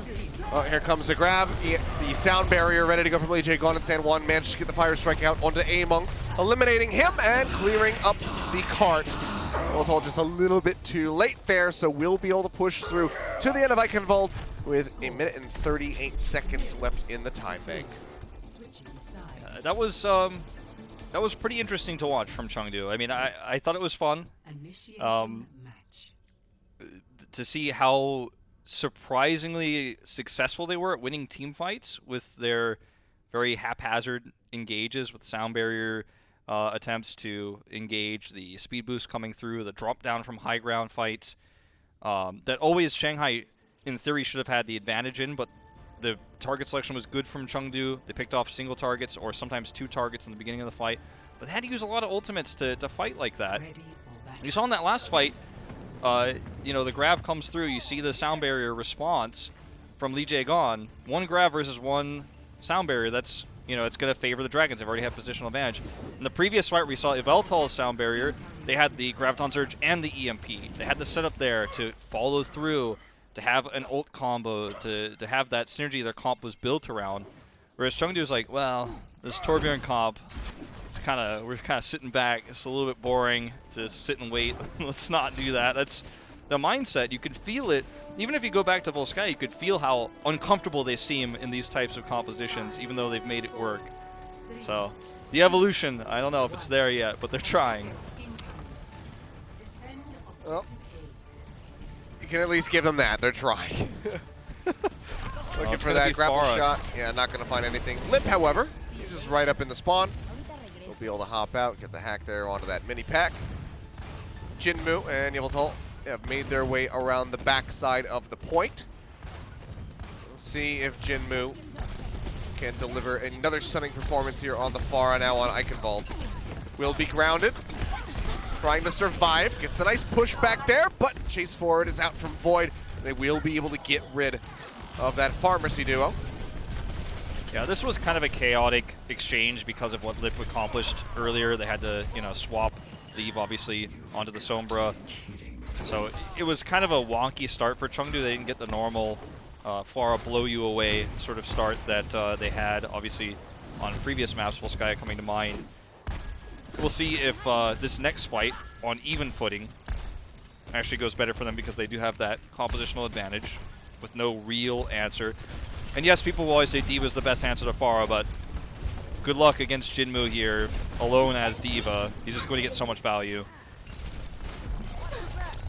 Well, hacks here on the Void. Leave trying to build up for that EMP. 20% away. Lip hovering about 10% behind. Jinmu going to be taken out of the sky as Void finds that kill. Now looks to get rid of the Mercy. Nearly picks off Yveltal, but he will be able to exit. But this is still just really good time buying for the side of the Shanghai Dragons. 2 minutes, 20 seconds going to be remaining. There's a lot of real potential here with the EMP for Leave, because that means no defense matrix for Void and so much damage coming out that he could eventually hit that big barrage. This is a great moment for Chengdu. Needs to get the barrage online, though. EMP going to be used in advance of it. Manages to catch Stan 1 and Lee Jae Gon. The first one going to be taken out. Lip uses his own EMP, catches multiple members of the Chengdu Hunters, but the kills just are not there quite yet. Self-destruct. Jinmu goes in around the back. Gets the point-blank shot through onto Izayaki, then Fleta for the double dip. And it seems like that will just be point A broken open for the Chengdu Hunters with 1.5 minutes remaining. Yeah, it's without the barrage as well. The EMP just did so much work there. And Leave is able to build another one. They keep the barrage. And that was, you know, Pharah on A. B is where she's going to have even more control over this drawbridge and the ability to even, with Concussive Blast, threaten the tank line. Shatter out, catches 2. Molly gonna fall, and Among taken out as well. Still gonna be using the barrage is Jinmu. Finds Lee Jae-gon, but doesn't get much more than that. And with Leave falling at the hands of Fleta, it seems like a bit of a waste. Jinmu gonna be grounded as well as the hack comes in. Still is gonna be pocketed by Yveltal, so they cannot finish him off. But more time and more control gained here for Shanghai Dragons. Primal Rage popped. Among maybe looking for some smacks off the side of the map. Got back around towards the Portcullis. The EMP comes out from Leave, manages to catch 3, but the sound barrier from Lee Jae-gon is good, and Among will be the first one to fall. Self-destruct gonna be tossed out, doesn't find anyone. Elsa will be able to remech, but seems like he's getting shredded down. Yeah, will get knocked out yet again. And now we're down below 3 minutes. Shanghai Dragons still have 3 ultimates, nearly a 4th with stand 1, about to have Shatter. Yeah, this is where you've got to swap off the Pharah, not because it's bad for B, but because it's bad for this choke that leads into B. You don't have the ability to work with your team in an effective way, especially down on ultimates. EMP through, catches the tanks. Coalescence, however, catches Lip. An exchange on the Reinhardts, 1 for 1, as Fleta will be sent packing. Cart still not advancing. Izayaki buys a little bit more time. But I mean, time buy, that's the name of the game here for the Shanghai Dragons. They already chewed up so much, and we haven't even gotten to the bridge yet. Just now rounding that first big corner. Yeah, really nice position here for Elsa to just get some chip damage through with those rockets. Scouts out the angle they're going for. They can look for the dive here, and the knockoffs are huge. Already 1. Stand 1 just going to be charging back over. Some swings in and nearly a bit of an overstep there. Stand 1's still getting aggressive. Look at him, he's just pushing down to the base of the castle. Drops the Shatter, but doesn't get anything for that. So a bit of a waste. Meanwhile, the cart just going to be inching forward. Brought up by Jinmu. They will be able to deny him from exiting in stealth, but seems like he is still going to be able to stay alive. Cart starts crossing. Looking for boops. Bomb tossed out into the back. The fade comes through. Molly keeps himself safe, and Izayaki will fall. Among gets rid of Void. Nice pin there from stand 1. Gets rid of Leave, but then he is left exposed and does fall at the hands of Jinmu. So yet again, cleanup going to be coming through for the Chengdu Hunters as they roll up towards B. They're going to be breaking into this castle with 4 ultimates ready to go. No support ones here, as Yveltal is just now getting to the halfway point for that sound barrier, but Shatter, Bomb, Death Blossom, and the EMP all about to be online. Yeah, and when you look at this setup for Shanghai Dragons, I mean, they know the EMP fight is going to be lost. They're probably just going to take that here at the drawbridge and then look for a fight on C itself and try to win a team fight in overtime. EMP out, Shatter comes down from Among, gets multiple stuns. And damage orb from Molly will just go ahead, get rid of Izayaki. Fleta manages to drag 1 back into their favor, but very much a one-sided fight here for the Chengdu Hunters. Now broken they need through. to regroup. Yeah, and Shanghai needs to regroup. They need to get this EMP to charge a grab. It's going to be so difficult because Void doesn't have energy and not a consistent way to build it right now. That's the name of the game here, is to get that grab online, to fight for C. So important here. Very sneaky. Whip not going to be spotted yet. Jinmu around the side looking for a hack. Cannot find one. Gets jumped on. EMP comes through. Death Blossom tossed in there from Leave, but does get hacked out of it in the end. So cannot do anything. Shatter dropped down. Doesn't find much. Bombs there from Elsa. Doesn't get any kills, but he will be able to remech, and the Coalescence now going to be out from Molly, trying to get the team topped up. Void's getting close, nearly there, yeah, 16% away from having that Graviton Surge ready to go, and there's still that sound barrier from Lee Jae-gon to try and counter the EMP from Jinmu. They have to be tracking that one. Leaf drops down on top of Stand 1, tries to find the kill. Bubble comes out to try and keep him topped up. EMP gets dumped in, sound barriers perfectly. Jay Gunn, however, gonna be stunned up by the Shatter. Out from Among, it's absolutely huge. Catches 4. Grav now comes in, does not get eaten by Elsa, but the cleanup is coming through from the Chengdu Hunters. It seems like they have this one in hand. They start rolling forward, 1.27 meters left to go. They will be able to glide in, but they finish under a minute, so we'll get bumped up, but that bumps up Shanghai as well, so 2:06 for the Dragons. Really calculated play from the Hunters all around there at the end, because it started to look like, okay, the grab is finished. You know, they're going to have this. They have the counter to the EMP. It looks like, in terms of ultimates and counters, Shanghai Dragons have a really good chance of just not only delaying, but actually winning the map, stopping them on C with the ults they built there. Void swap to Zarya was really intelligent. But you see non-stop from the Hunters, Jinmu threatening Lee Jae-gon, as Leaf does as well. They're both trying to force him to sound barrier early. They're both trying to kill him, checking to make sure they can set that up for a big EMP fight. And then when the barrier goes off, it doesn't matter because they're also ready with Among's Shatter. Stan 1 is hacked, and even though he has the sound barrier health, he can't hold his shield. So the Shatter comes through. It's really nice. Prevents Void from getting really good value out of his grab. In fact, he just simply dies there.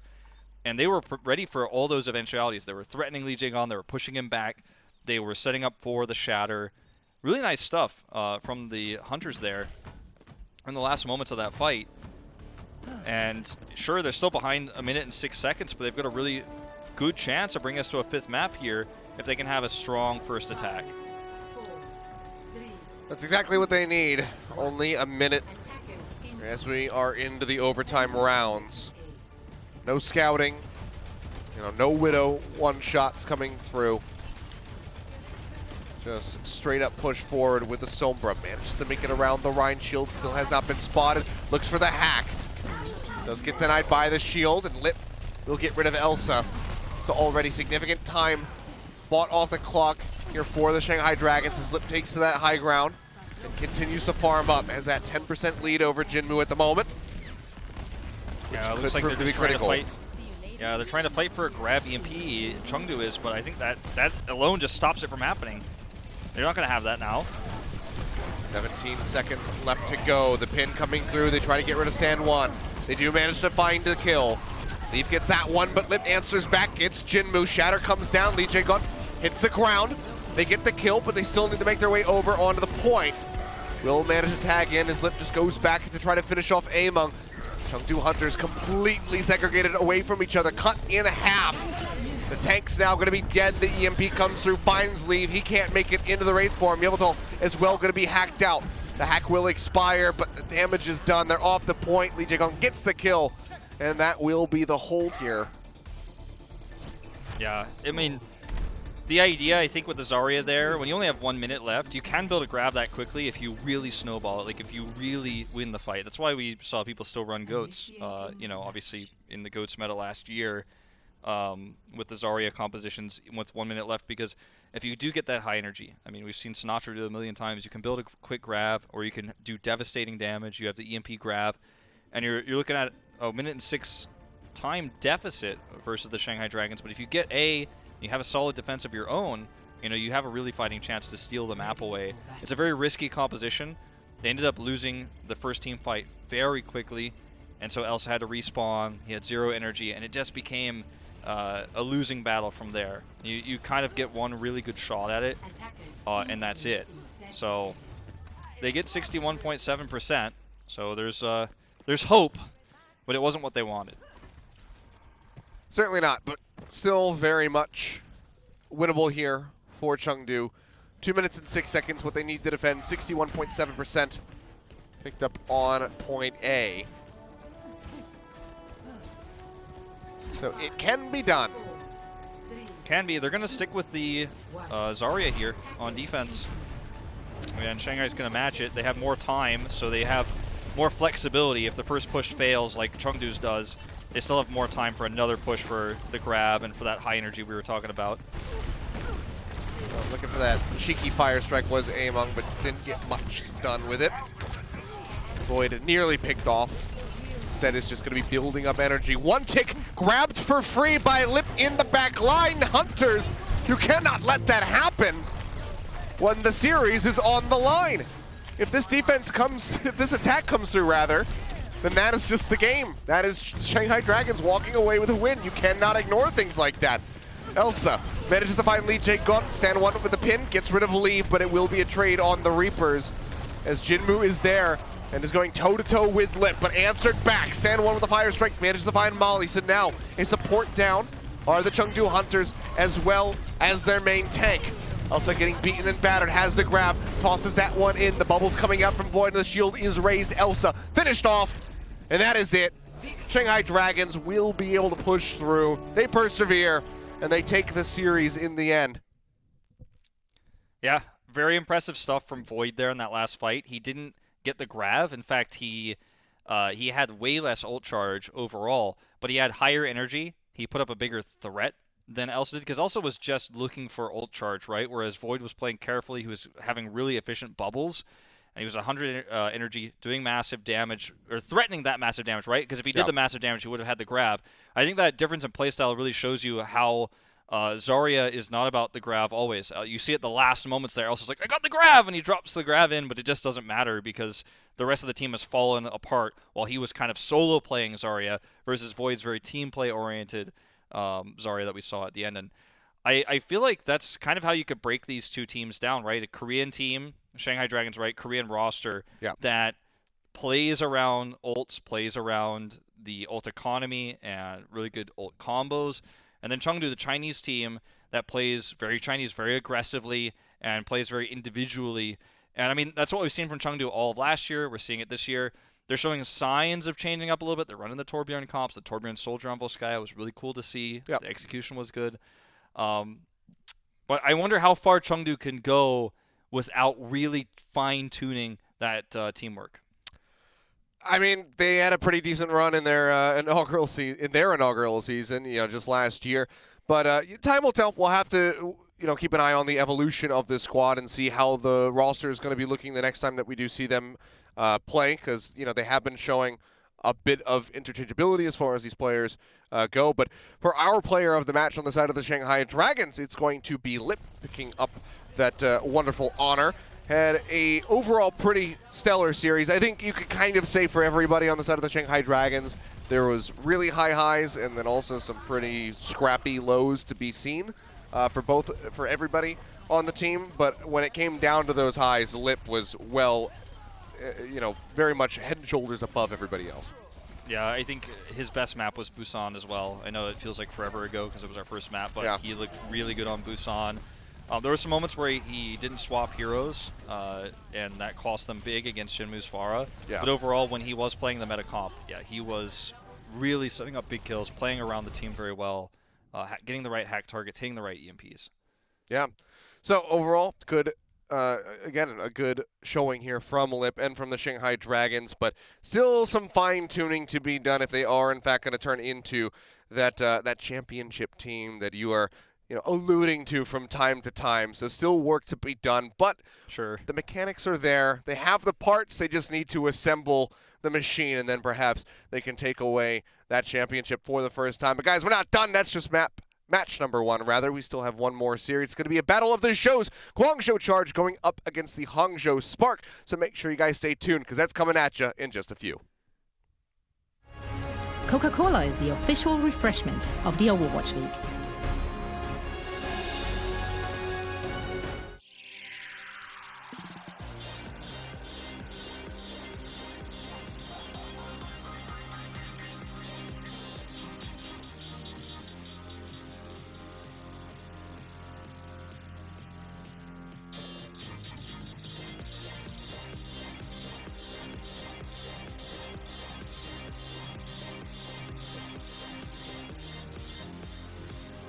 I went down the street, right? And all of a sudden, huge explosion comes in, and it's like, no! And this gold chaos is shitting. I was going, no!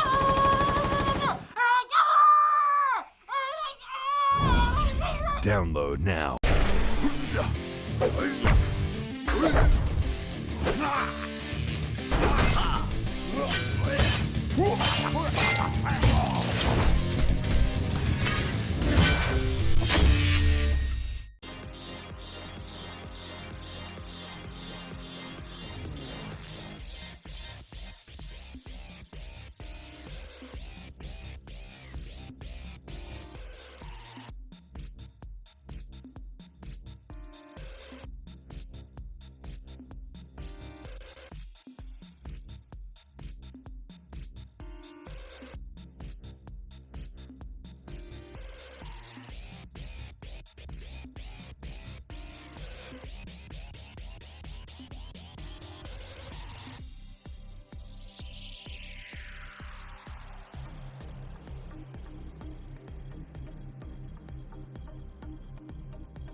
The Overwatch League is brought to you by ZipChair Gaming, the official chair supplier of the Overwatch League, and by TeamSpeak, the official voice supplier of the Overwatch League.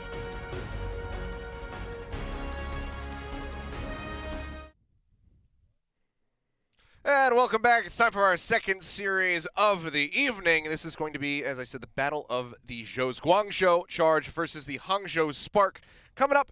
And, like we said at the top of the show, this is another revenge match between these two teams. These guys did square off just last week. Shanghai got their revenge. We'll see if this is going to be the case here. I have an inverse result this time around.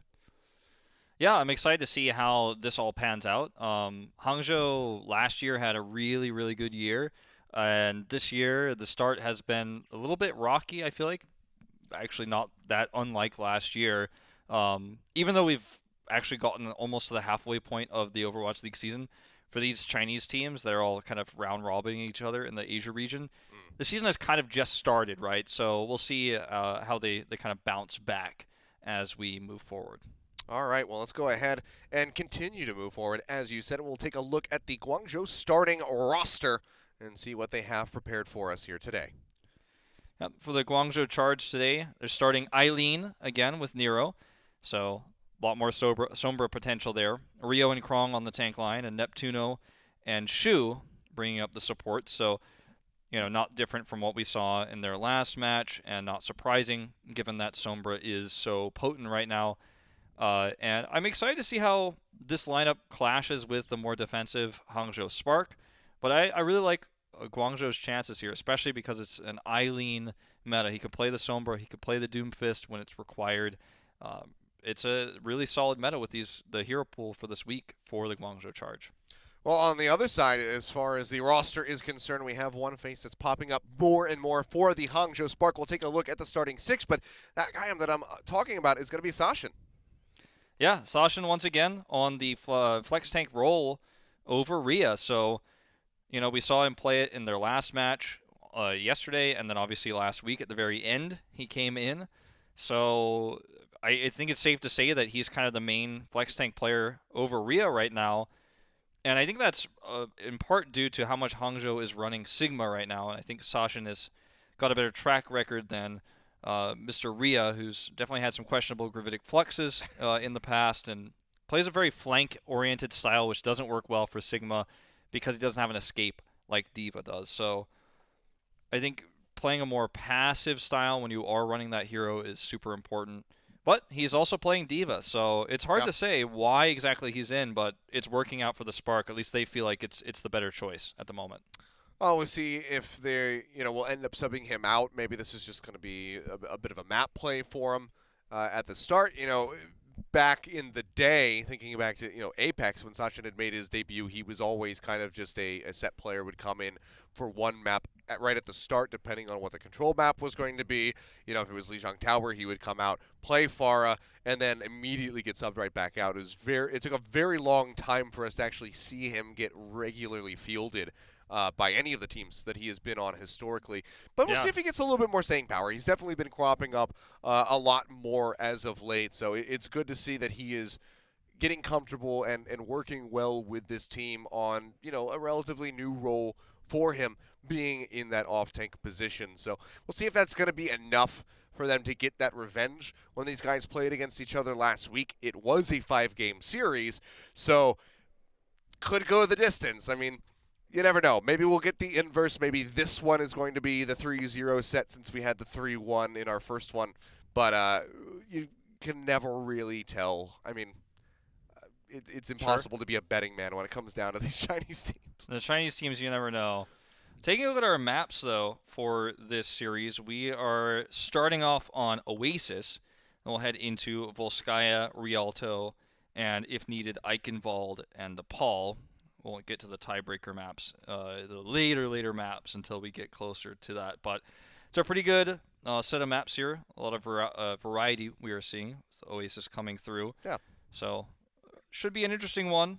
No Lijiang Tower for our friend Sasha, one of his old favorites. But, you mentioned that earlier, that he was kind of a specific sub-in player, or rather start player and then sub-out. More of a sub-out player than a sub-in player. Yeah. But he was a DPS player. So if you're new to Overwatch League or didn't watch a lot of Korean Overwatch, as Seth and I lived through most of that, you probably wouldn't know that he was a Pharah specialist later in the really DPS-oriented Sombra meta. He was a Sombra player on the Foxes after, you know, the meta changed and we went into contenders when Apex went away. Very interesting still to see how much he's playing, and he's going to be starting again here on Oasis. And it begs the question, what's going on with Rhea? Because Rhea is, in my opinion, one of the strongest D.Va players we had last year, but I think it's his Sigma is where I have to ask questions, but I don't think we're going to see that much Sigma in this series. I really don't. Yeah, I mean, time will tell. Anything is possible, so we'll see just how things are going to evolve as we go deeper into this set and, you know, see who is going to be able to get a victory. But as stated, Oasis will be the map kicking us off here with City Center to begin. So we'll see if anybody gets to play in this lovely traffic that we have going on at the moment. Everybody loves the traffic. It's actually not, you know, we call it traffic, but it's flowing, you know. It's very consistent, very smooth. It is. Something that you don't typically get over in your neck of the woods right now, being in Los Angeles. No. These days, though, Well, I mean, maybe a little bit better. Yeah, these days. But That was pretty funny, the teleport there. Yeah, just teleporting forward. Would have been unfortunate if Gushwei accidentally teleported back over towards the spawn. Yeah. But here we go. High ground going to be taken first by the Hangzhou Spark, waiting for Charge to advance, which they do. They take the jump pad. Drop back down. Bubbles coming through, just trying to build up that energy for both of these Zaryas, which so far, good start for Krong. He's going to have a decent little lead there over Sasha. Building up now to just over 60 energy. Gushwei swinging, trying to get that shatter online as Nero tries to flank with the Reaper, but instantly gets tagged up, so is forced to retreat. Both of our Moiras going to have the Coalescences online, whereas the Lucios will be lagging a little bit further behind. Shu gets hacked out. He can't answer the Coalescence coming out from Bebe. So instantly, Spark pulls the trigger. They manage to find the first kills here and get that first lockdown on the point. A very critical hack there. You pointed out immediately. Without Shu's answering Coalescence, they could not turn the fight. Krong, I believe, had higher energy, and that would have been a really nice way to turn that around as the counter later Coalescence, having a Graviton Surge available. Now, Krong is a Zarya main. That's where he started his career, and he's obviously the stronger Zarya player in this matchup against a player who didn't play Flex Tank until literally last week. So, you know, you'd expect him to win that matchup. But one hack can change everything. He's got it now, though, the Graviton. Also have the Shatter online. Neptuno nearly with the sound barrier, likely going to be the go button. IDK a little bit further behind. Shatter comes down, but doesn't find much. The EMP out from Bazzi manages to find 2, but instantly the turnaround is there. Eileen gets 3, and will hose him down with that Coalescence. And that will be the flip inevitably coming through. Krong just looking for the next target as he's at 100 energy. Will get rid of Bebe. And the flip will come in. Spark managed to build up to 53%, but now Charge, they're the ones in control. They have the grab, they have the barrier. Yeah, and they have choke point control as well. They're going to take the high ground instead, try to operate around that. They don't need to fight in the choke. If they don't want to, they could delay this further by pulling the fight back. And then taking the grab fight on the point and trying to trade ultimately. If you fight the choke, you don't get that ult trade, and they need that right now. Graviton Surge, first coming out from Krong. Sound barriers there from IDK. A hack comes in onto Bebe, but IDK finds the first kills. Nero will be eliminated. Adora, pinned by Rio, will be taken out, but they punish him for that charge. Sashin manages to burn him down. Now Krong going to be eliminated as well. Sashin hanging on by a thread, trying to survive. Seems like he will be able to do so. It even gets the final kill there onto Neptuno. Shu's got nowhere to go, so we'll just go ahead, buy a little bit of extra time, get a little bit of extra percentage here built up on the point, but does die. And now it's back into the hands of the Hangzhou Spark. 46% for Charge. Spark now at 60%. And every time they hit that jump pad, Wolf, it makes me think of Power Rangers when they're jumping across the camera and forming the Megazord. There you go. Well, they took the fight outside of the choke to try to trade ults. They did trade ultimates, but they took that risky fight for it. They lose it. And now it's as you say, the pendulum swings all the way back. They've got this EMP to engage. Yep, both tanks going to be caught by that, but it catches 4 as Eileen uses his own EMP. 2 for 2 so far, as both Reaper and Reinhardt will be eliminated on either side. Spark, however, are the ones maintaining control for now, as the Reapers and the Ryans will try to get back over towards the point. 94% built up for the Spark, so an OT push going to have to be necessary for the Charge if they want a shot at winning this first round. Right click's coming through from Sasha. He's got a slight lead on Kong to try to get that grab online. Death Blossom comes through. Nero manages to find a kill. Adora going to be taken down. Nero, however, will fall. Sasha finds that kill. The fire strike from Kushway going to be good. Shatter comes in. Krong keeps himself safe with a bubble. Throws a bubble now out onto Rio, who drops that hammer. Does manage to knock Sasha into the ground, but he stands back up and has Bazzi there to back him up for the damage. They get the kills. The OT bleeds away, and round 1 goes to the Hangzhou Spark, 146%. Really nice plays by Bazzi overall. The starting hack that obviously prevented Shu from getting Coalescence is where they started to really lead their ult advantage, and that kind of carries forward. You know, when I talk about that fight where Guangzhou decided to not fight in the choke, it sounds kind of counterintuitive, right? Why would you not just get the free win fight in the choke? If you can win the fight on the point and not in the choke, then you can trade ultimates, and if you win that risky fight, then you're going to trade ultimates. You can almost bait Hangzhou into thinking, okay, we can win this fight and just win the round, like straight up. And then you get to trade those ultimates. But then Hangzhou does have the potential to win that fight. If you ult in the choke, and Hangzhou doesn't use ults, they come right back out of spawn, and then you're down ultimates, right? So they took that risky fight, and it didn't pay off. And that's, you know, where that round really had its pivotal moment. See who gets the advantage first this time. Oh, just walking straight at Kushway is Rio, and yeah, they're just going to completely bully him out. Managed to find that, and spy checking going to be good. Completely spotted out where Bazzi was going, but they cannot get the kill to further punish the Sombra. Yeah, Rio Really almost hit. That would have been pretty sick if he landed that one. But I feel like Krong is playing the better Zarya, and that's why they get this first cap, or one of the reasons why they get this first cap. Well, now Sashin rejoining. About halfway behind Krong here at the moment, trying to build up that energy.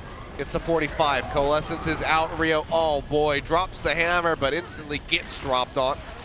So, does just kind of die after using that ultimate, and that is going to be a very bad look as Hangzhou Spark pull forward here onto the point and try to take this one back. Charge getting just above 30% here at the moment. The EMP going to be used by Eileen. Manages to catch Kushway, and maybe Charge can actually spin this one on its head. It was looking a bit terrible for them after the botched shatter, but they actually will be able to force the Spark back towards the spawn. Because of the beginning of the fight was so, you know, okay, we got a single pick onto Rio, we're going to take control of point for a moment. Actually, Sashin couldn't do that much in the fight and didn't get high energy, whereas Krong stayed back, had high energy, did way more in that extended fight. Sashin ends up being even with him in ult charge, but still, very impressive follow-up EMP, knowing they had that damage there on Krong. Now Bazzi will have to answer with his own. Oh, Kushway, Shatter online. Coalescence is going to be dueling between the Moras. Just cross the point. Hero going to get topped back up. Graviton Surge comes out from both of the Zaryas. The healing orb thrown in for the Charge, and the kills are going to be there as well, breaking down that front line, then finding the Reaper.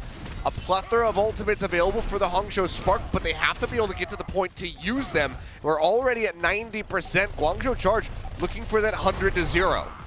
Yeah, they would love to take a real even fight here, but getting to the point is nigh impossible. Someone's going to have to rush in and touch it. 97%. They do manage to force that one out. Kushway tagging up now, tiptoeing. EMP comes through. Sound barrier going to be good. Bazzi finds the first kill as Eileen will fall. Hack is there onto Rio. He's going lower and lower. Nero taken down before he can use the Death Blossom, which might be a blessing in disguise. It seems like Hangzhou Spark, they will be able to get this flip. Not going to be 100-0'd, but now Nero and Rio both have ultimates for a reapproach. Yeah, that was a fight that could have gone disastrously. I believe Bazzi was able to touch the point first. It's hard to say who actually got that touch, but I believe it was Bazzi.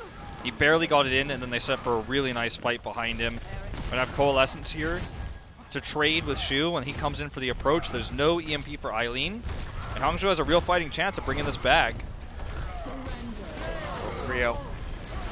Shatter available. If they can layer that in with the Death Blossom, could be huge. Nero just gets in right behind the shield and manages to get rid of IDK. A big portion of the healing now going to be gone. And also somebody who can buy time for the Hangzhou Spark quite well. Gushue is getting pushed on. The Shatter gets dropped in. OT ticking down now. You see the translocator coming through, but Bassi instantly greeted with death, as is IDK. Nero is cleaning up house, and we will have a third round Garden to decide Oasis and see who can start off the series with a map win. Yeah, really close so far, as you'd expect from these Game 5 teams right now. But I gotta say, the synergy for Guangzhou is really good in terms of how they're coordinating fights that look almost lost. Most impressive moment was that delayed EMP on their first cap to swing that back after Rio had the fail shatter, right, where he overstepped the boundary, got picked off, and then they turned that around. It's moments like those that are incredible when you have a team that has a Chinese player, an American player, and then 4 Koreans. To have that sort of coordination with 3 languages on the squad, something we were impressed by last year, and we continue to be impressed by as we watch this happen right now. Yeah. I know Nero, especially, you know, having been with the roster since last year, has put in a lot of work in learning Korean, especially. Shots coming through, though, as both teams just clash on the high ground. Nero tagged up a bit. IDK retreating, just staying with the squad, riding up on the walls, trying to get some shots through to build up for that sound barrier. Does he go for a push and try and get the boop off? Wraps around the side, manages to find one. Oh, Krong, he tried to land on the lower ledge, but just could not do so. And Baby, wrong team, wrong player, manages to get the kill there onto Rio. Coalescence is out from Shu, but not sure if he is going to be able to escape. Fire Strike goes forward. Neptuno will barely be able to make it out, but Spark do lock down that point first and foremost. Very nice push forward there from IDK. Yeah, the knockoff there onto Krong is, I mean, it basically just ends the fight. Guangzhou delay, they try to build up as much ult charge as they can, but there's not much you could do without your Zarya there. You just lose all your damage, all your real big support. Look, they can't really push out this way. IDK is just waiting, constantly hovering from above. Goes in for the drop down, but the EMP is perfect. Catches all 6 members of the Hangzhou Spark, and Krong is just beaming people down. Gets 2. Sashin gonna fall there on the back end now. Adora. And oh man, IDK, he was feeling it. He was vibing for it. Wanted that big knockoff, but instead, they just get absolutely crushed by Eileen. IDK just loves his boops, man. He's so great at setting up picks that lead to team fight wins. He's one of the leaders in terms of environmental kills, but the whole team was playing around that, and as a result, they all got caught by the EMP at once. He didn't have a sound barrier regardless, but this could have been so much better for the Spark, the advantage they had. Well, we just saw a 6-man EMP from Eileen. Bazzi, can you deliver? He's got 3 prime candidates right here onto the high ground. Nearly gets detected. Looking for a hack. IDK is hacked for the moment, and Nero goes over the Death Blossom, picks up 3. Gushue on the back end, and oh man, what a statement from Nero. Completely crushes them. Didn't even need an EMP to set it up. I mean, that was a How does that happen? moment for Bazzi. Like, that was a moment for Bazzi where, you know, he looks like an idealist. He's trying to set up the perfect EMP where he hits Neptune, but also the rest of the team, and swings the fight. Take a look at this replay here from Nero as he just comes into the back there as the grab sets it up. But I feel like Bazzi could have EMP'd way before that even happened, and we would have had a much better Hangzhou Spark fight there. Well, sound barrier out, grab comes through, manages to catch 2 against the wall. Eileen and Shu both will fall. Rio taken down there. Krong does manage to find 1, but it seems like Hangzhou Spark very much hungry to get this point back under their control. Nero steps forward, goes into the Wraith form, just buying a little bit of extra percentage for them, but the flip will come through right at 85. Nope. Look at this, though. I mean, they're buying so much time. Still holding off. Now Shu here onto the point. Healing orb, helping buy some more time. Yeah, they're looking to force out that overtime. They just want the one EMP They're still buying fight. time here. Yeah, they want the one EMP fight. They get it almost to 99, and this was inevitable too. Hangzhou come in and steal the point back with the Graviton Surge and hold the rest of their ultimates, but Guangzhou with a massive edge here. Hangzhou has their own EMP, but Neptuno's Sound Barrier is the card that Guangzhou holds right now. The Spark just won't be able to deal with unless they can catch him or hack him. Eileen in prime position as well to make this happen. He sees IDK. This is deja vu, but oh man, Eileen tries to go for it. Doesn't get anything. Bazzi shuts him down with an EMP of his own. Now Nero eliminated by Adora. 80% about to come through for the Spark. They've got the Blossom, they've got the Coalescence, but the rest of the ultimate's quite far away, but they're still pretty damn close in ults compared to the Charge. Shatter, Coalescence online. Grav, 25% away for Krong. Can the Charge make this happen? He's got the ability to make it happen for sure if he can get some good energy. Roshan popping the bubble, trying to stay alive, but we'll just go ahead, be eliminated. A very strong start for the Guangzhou Charge. Eileen nearly eliminated, has to retreat with the Translocator, trying to find a health pack, but Gushue manages to get him with a Fire Strike. Takes him down. Gushue not willing to push forward, but now gets the Fire Strike. Now he wants to go in. Grav comes in. Nero is right below them. The Death Blossom comes through. He manages to get 2. Can he get more? No way. Seal keeps him alive for a little bit longer. Manages to get the kill there onto Gushue at the end, but Bazzi is now cleaning up, gets rid of 2, and that will be enough. Hangzhou Spark able to take it, but man, what a close start to the series. Charge nearly able to bring that one back into their favor to close out Oasis, but no, the Spark able to net that one for themselves, so now start up 1-0. Nero and Neptuno, that duo almost stole the game away.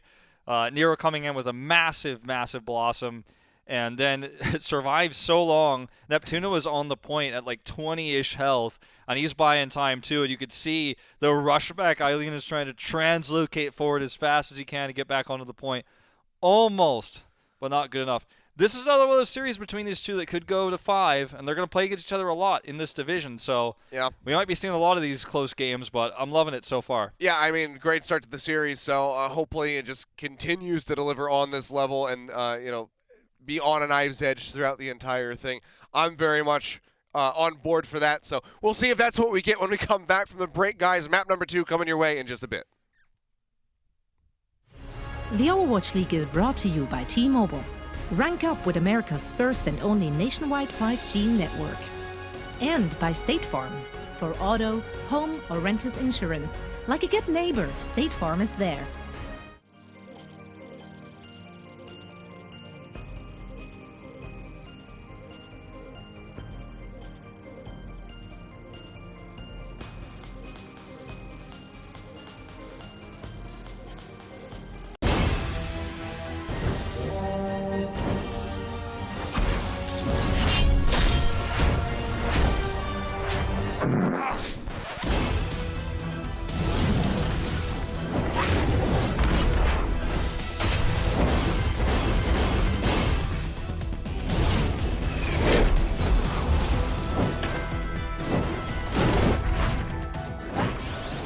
Legend of Soulguard. Download now.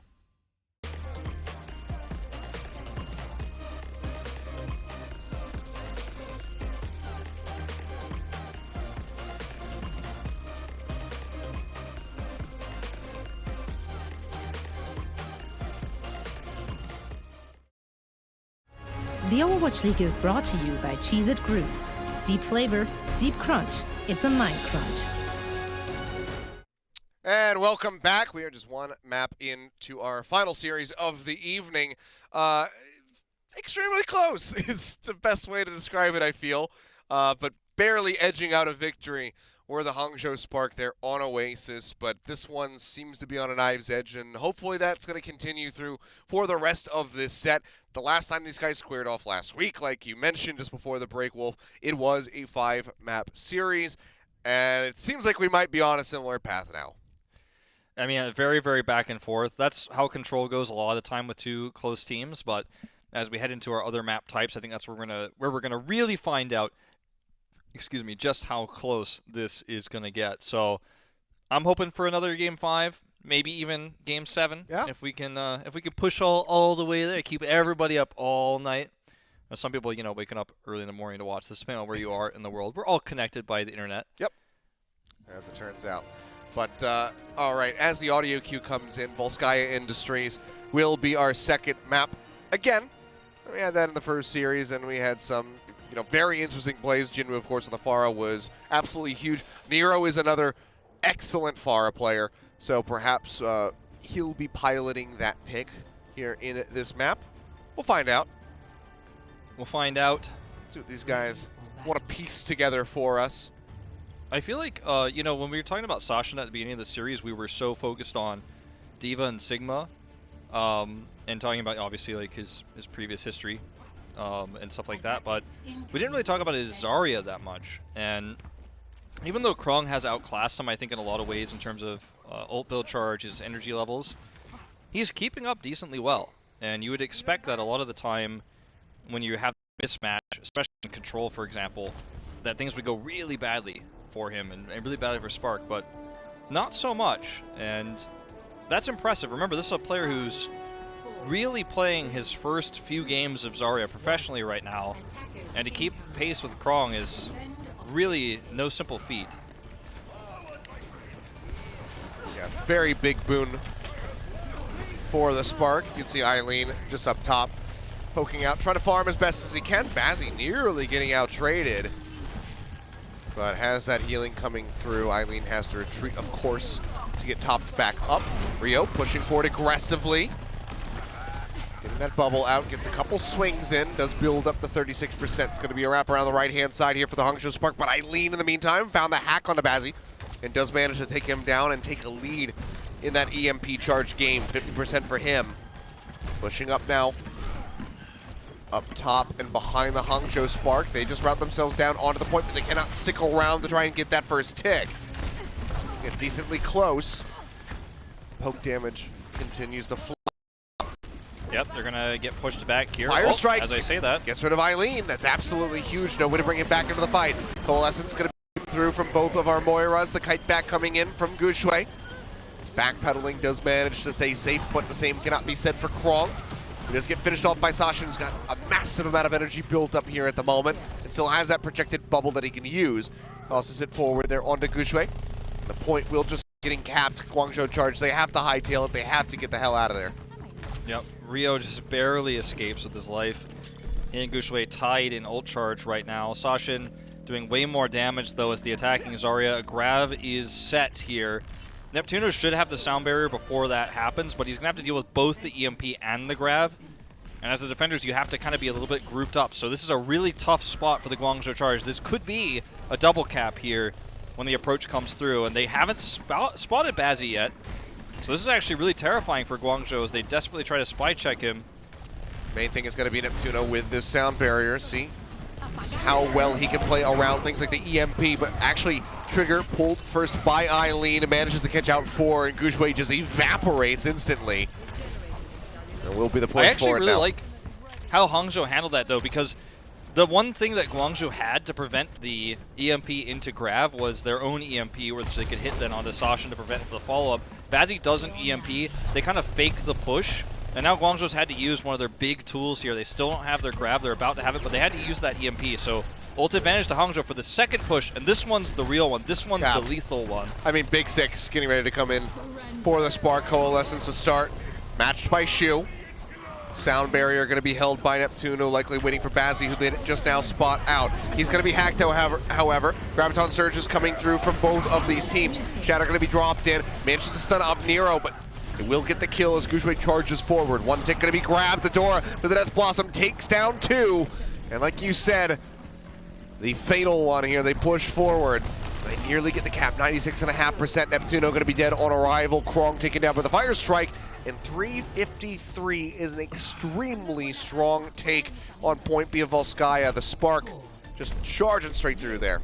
No pun intended. Yeah, Guangzhou, I mean, they did what they could. They had that really nice setup to defend the first push on B. But that Spark was one step ahead, knowing how they would fight it. They waited. They had the follow-up push. Krong avoided getting EMP'd, so he still had his grav to counter there. And in that moment, it looked like we were back in GOATS. I'm sure somebody at home was like, no, they can't have that. We had 2-2-2. What is this? Brigida's banned. It looks like Goat's there, but Everything's goats, remember? yeah, I mean, for some teams, for Hangzhou, sometimes it really feels like it. But yeah, I mean, obviously the war of attrition goes to Hangzhou in that moment, despite everything. So, double cap here, 4 minutes of time bank. But as we know, with 2CP, or Assault, as it's more technically and correctly called, we do see sometimes double caps from both teams. And with how evenly matched these two are, if Guangzhou also get a really nice A push and have that same ult lead, they're definitely not out of this yet. Right, you know, in a lot of ranked games, for example, you play a ranked game like this, you know there's one guy on your team, if you're on the Guangzhou side, who's like, I'm out, I quit, I'm playing Torb, whatever. They have 4 minutes, like, we can't win. But that's not true. They definitely can come back from this if they have a similar pace for their own attack. For sure. We'll see if they're able to obtain that. TP forward up onto the high ground. And Nero does swap here. For a second, I thought he was going to be sticking through with the Symmetra. Would have been a very odd move. It's back to the mirror matchup. Unsurprising at this point. Yep, they're just going to have to wrap around to this high ground and try to jump down onto the point. Hangzhou will have to match. Really nice orb there coming through from Bebe, actually, right into the doorway that when they all hit, surging up an ult charge. Ooh, good amount of damage there onto IDK, but a nice bubble from Sashin keeps him safe. Pushing down now onto the low ground. The Guangzhou Charge. Rio leading the team up towards the enemy's corner. Barrier, however, dangerously low. Just shy of 400 HP remaining on that one. They push forward and they do manage to find Gushue. Bazzi hacked out as well.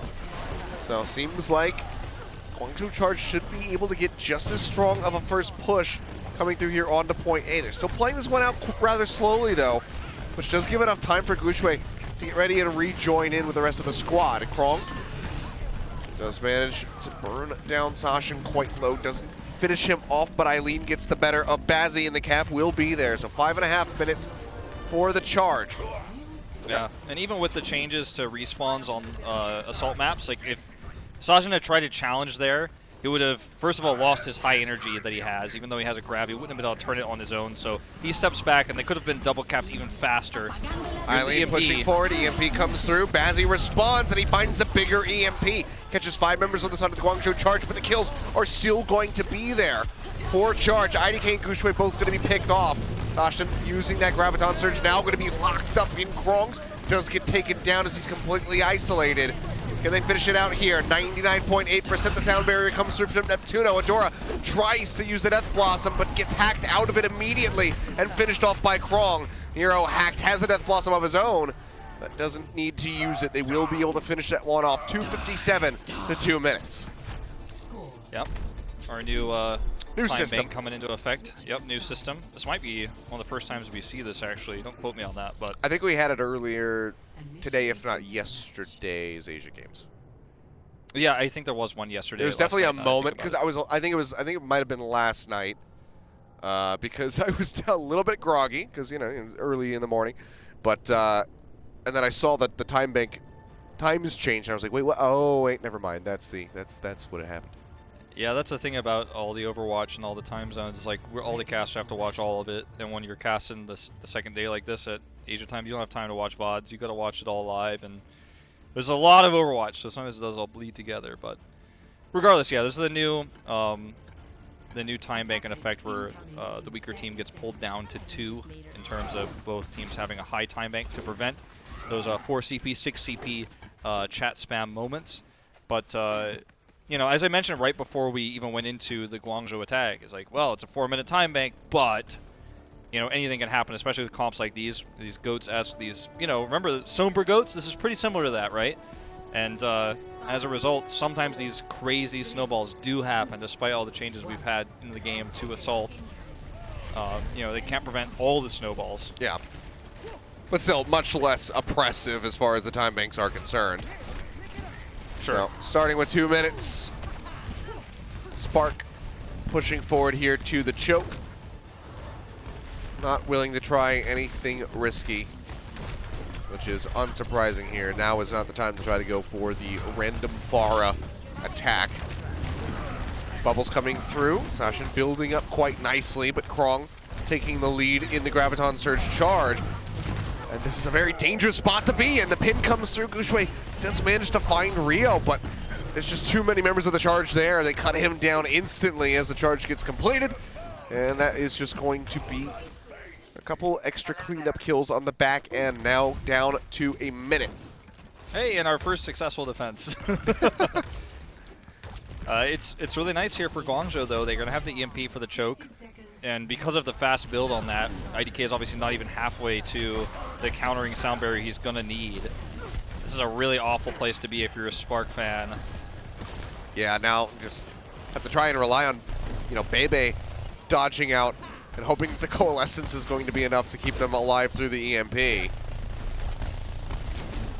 a spy check where possible. Energy still rather low for Sashin. They're actually buying so much time by just playing on this high ground and being defensive. Bazzi's long range trying to get the last part of his 30. IDK's 70%. I mean, this is doable. Well, EMP comes through, does manage to catch out two. Krong going to be hacked, but he is still going to be quite healthy. EMP is there from Shu. They find IDK. 13 seconds remaining. They cannot afford to try and wait around for the Lucio. Somebody's going to have to get their butt on that point. Bazzi, EMP now online, but down to half HP. Would be rather dangerous for him to try and go in. Jumps up over the top. The EMP comes through, manages to catch two. Sound barrier on the back end, not early enough to save Rio, but it's good enough to allow Nero to push forward and start ripping people apart. Bubble comes out from Krong to keep him alive, as Krong himself is at 100 energy. Pushes around the side, manages to get the kill there onto IDK. The cleanup comes through. No percentage gain for the Hangzhou Spark here on point A. Guangzhou Charge with nearly 3 minutes in the time bank. Just need that single tick to tie up this series 1-1. Yeah, it was a really cool idea from Hangzhou to try to kind of hang back, get those ults they needed. They knew they were behind. They knew they were going to lose a fight. They only had one fight, right? So if they just straight up dive to the point, try to take a straight up fight, they lose it. They play passive to try to force the Guangzhou to come to them. Then they have a real chance to catch up in those ult charges and take the second ones, maybe, if they could even try to force something off the high ground.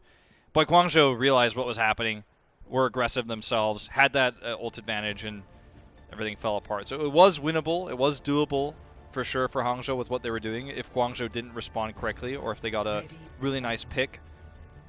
But it didn't happen that way, and put up a pretty solid fight. But at the end of the day, with comps like this, you just don't even get a tick like that. So Guangzhou now has a great chance to, if they can have that successful fight that both teams had in the previous, the first rounds before overtime, they have a really good chance to tie us up in this series and head towards that game 5 that we were prophesizing. No composition changes. A lot of teams, especially Chinese teams, would love to just swap up and go Pharah here, something like that, and just really trip up the opponent. But when you have the superior time bank, a lot of teams just go, well, if we get the one really cool grab fight, we just win, so let's go for that. I like that from Krong, just trying to go for a Hail Mary hook, try and find Bazzi. But it would have been impressive, but it doesn't happen. It was extremely unlikely. Eileen trying to get the hack. IDK's right there dueling with him, but still takes quite a bit of damage, but does have the Mega. So manages to stay alive. Instant collapse from him. IDK has always been such a nutty Lucio player. He's just aware of where Sombra's going to look for that Mega hack. Counters it, so they get both. That's incredibly smart from him. But again, repeat approach. We've seen both teams do this exact movement, get up onto that high ground, now drop down. Rio getting right up into Gushue's faces. The Zarya bubbles will come through from either side. Hangzhou Spark faring a little bit better as far as the tank ults are concerned here at the moment, but that Fire Strike will certainly turn things around. Rio just trying to swing. They nearly have that tick, and Hangzhou Spark, they have to stay entrenched on the point, but they just don't do it. Yeah, they're just so forced back into that room that it's hard to actually come forward without losing everybody. So nobody touches. You can see IDK was kind of swinging around there to get on and tag it, but he was a little bit too slow. Yeah. It's not a C9 because they were losing the fight and they were in a bad position. If they did touch, especially the faster they touched, the more likely they were to lose that fight incredibly badly. So yeah. I mean, it was a lose-lose situation. They didn't touch, and the game ends without anybody dying. So I know somebody at home was like, but like they were all alive and they touched the point. But I mean, they couldn't really touch the point realistically there. I'm sure. I know we have a delay going, but I'm sure that the YouTube chat is just going to be filled with C9s in a moment. So, yeah, there was nothing realistically that Hangzhou could do. They ended up backpedaling way too much and couldn't re-advance onto the point in time without just effectively dying, as you said. So a bit of a catch-22 for them. But the series is now tied up 1-1. So maybe that Game 5 prophecy is going to be fulfilled today. We'll find out in a bit, but coming up next, we're going to have our halftime, so stay tuned, guys. We'll be right back with that. Coca-Cola is the official refreshment of the Overwatch League.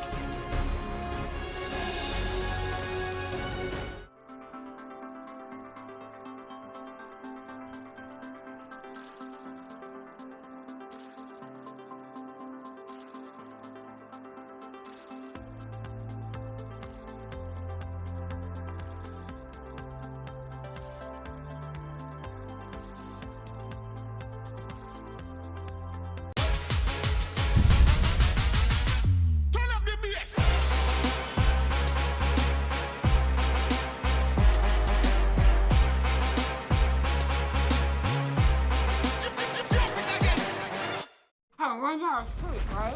And all of a sudden, this huge explosion comes in, and it's like, BAM! And this gold chaos is shitting. I was going, and I'm like, Download now.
And welcome back. It's time for our game break presented by Pringles Wavy. So, Kilios and Wolf back again, all by ourselves here without the desk to back us up, but it's fine because we've got the insight, we've got the hard-hitting facts.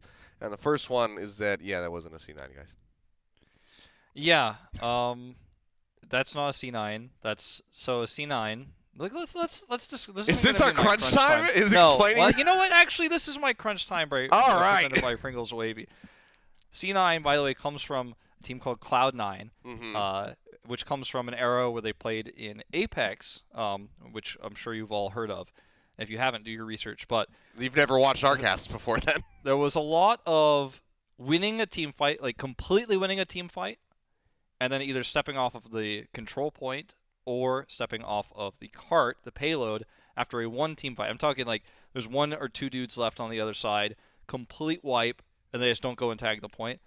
So as a result, people started spamming C9. Monty and Doe were casting at the time and called them out on it several times. So that's where the meme started. That's what a C9 is. And what happened in that last moment on Volskaya was not a C9. It was a lost team fight for Hangzhou Spark, despite the members not all being dead. It was very likely an unwinnable team fight.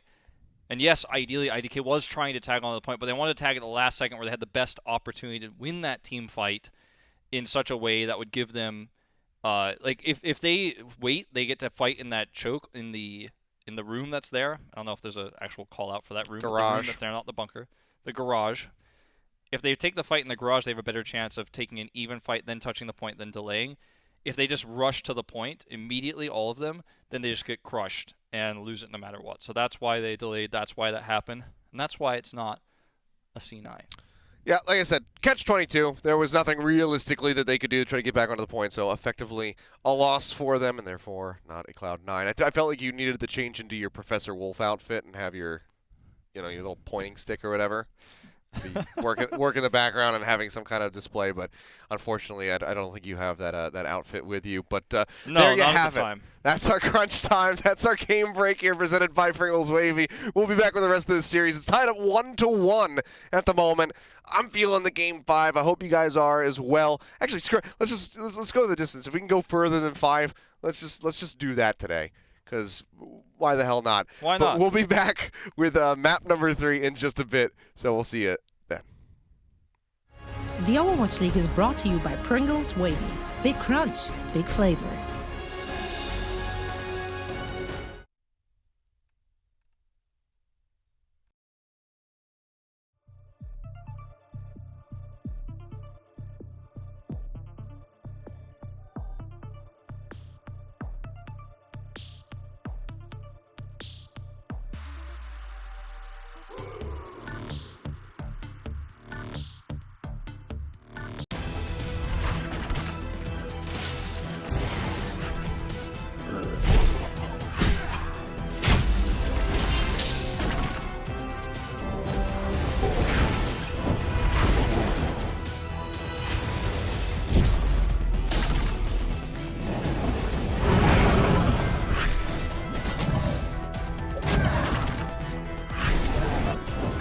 Legend of Soul Guard. Download now.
The Overwatch League is brought to you by HyperX. Unleash your style, unleash your fury with HyperX Fury Memory.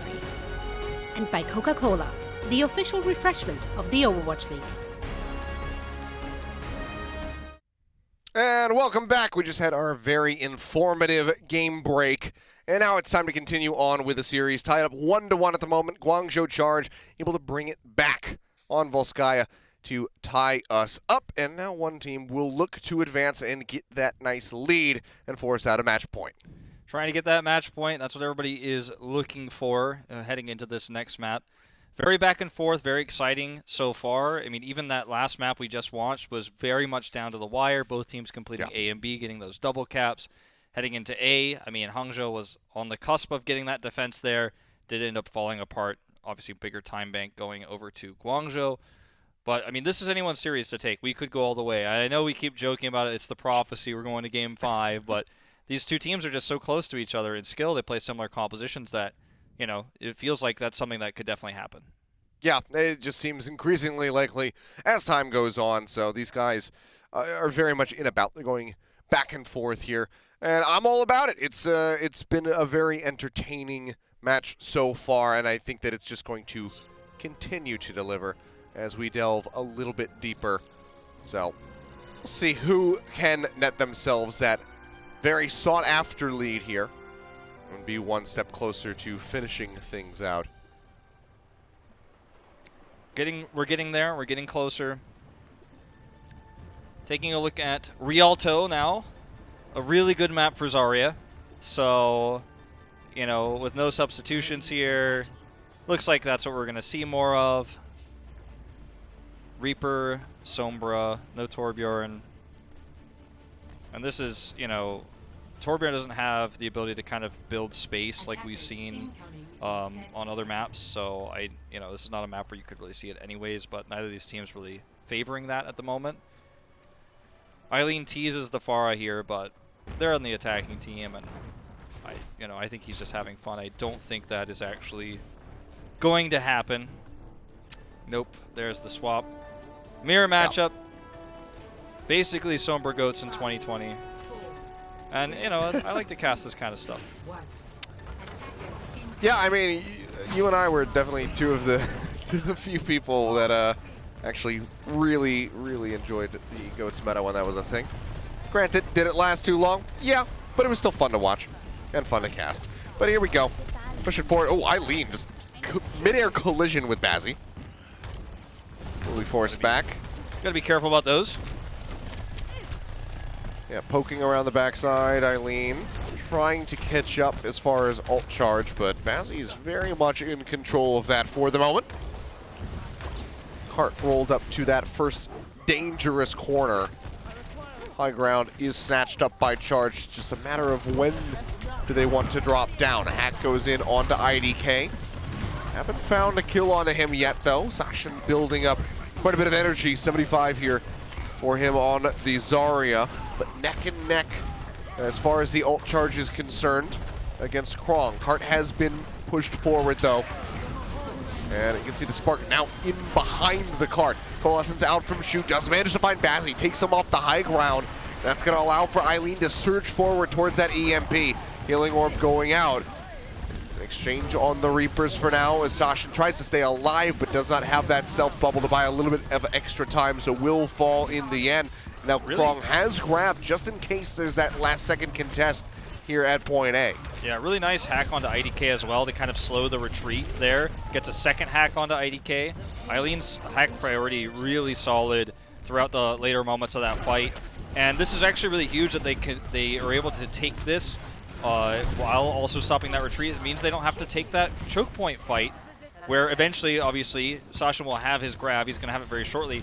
And he might have been able to grab in that archway or on the bridge. Two really strong points for defender grabs, just like back in the Goats era or Rialto. EMP going to be coming through, manages to catch out 3. Eileen trying to use his, but just stacked on top of each other, so they end up losing out on that. Grab's going to be coming through. Sashin actually kills himself off with a right click, but it looks like it does not matter. The Spark still quite handedly winning the fight. Krong trying to retreat, but will not be allowed to do so, so cannot hold on to that extra energy for the next fight, so now has to start from scratch. And Spark have control of the cart and the bridge. Bazzi gets that exit kill onto Eileen as well.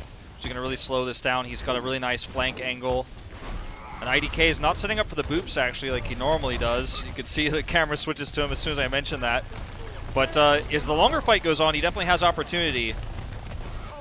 Coalescence here from Shu. IDK dips around the corner, drops the beat, goes for the boop, almost sends Shu into the water. Doesn't quite find it, but it still looks like Spark might be able to win out on this fight. Several members on the side of the Charge falling dangerously low, but now Neptuno going to be dropping the beat as well. Gets that shielding out onto his squad. Rio going to be hacked, however. Tries to stay alive. Seems like he pulls back around the corner well enough. Gets that shield raised back up, but instantly EMP out from Bazzi. And Sashin has the kill, so Cart going to be halted yet again. Still 3 minutes plus remaining, though, for Charge, so this is not a hopeless push by any means, but no, they're not getting too much progress. You feel safe if you're Charge in the EMP fight to back around the corner and wait. But Bazzi actually just barely clips past the corner of the translocator and hits that right around the edge. And then it's a one fight. Obviously the first Sombra to EMP usually has the advantage when neither team has sound barrier, which was the case. But Eileen now holds his. See if he can get a similar amount of value here. It's actually is backdooring the cart at the moment. Oh, but now he's going to be hacked out. Can they get the kill onto him, though? Takes a bit of damage, but they cannot finish him off. But still, nicely done by Bazzi, instantly responding with that hack. Yeah. Forcing Hangzhou to jump down, but they don't get any distance with this. Grab going to be lobbed in by Sashin. Shatter trying to get dropped through, but Gushui just going to be met by shield. So it doesn't get much and now has to pull back, but his shield falling low. EMP comes through, catches multiple members on the side of the Spark, and that should just about do it here for point B. They do have enough time perhaps to try and recontest one last time, but with these late deaths, I think it would be ill-advised, so likely just going to have to be waiting at the top of the ramp here. Guxui's shatter there, like that's when like every Reinhardt main watching this, like they had the biggest smile. They were like, "Oh, it's gonna be big!" And then douche, a bubble and a shield pop. And, oh no, never mind. Almost value there. That was the inverse Gamsu from what we saw earlier on Eichenwald for the fuel. Yep, Grav's out. Ooh, very early. Stunned up. Yeah, Grav invested. Shatter as well. Doesn't really get them much. EMP and the Death Blossom online now at the same exact time for Bazzi and Adora. So Hangzhou Spark definitely have staying power, or stopping power rather, I should say, for this card. Just need to get the setup. Too. He's hovering in a really above nice spot. them. They're pushing up onto that high ground. He's going to get spotted out, forced back with the translocator. Lob that one over to the side. Neptuno has sound barrier. He's at the back. He's in a very safe spot.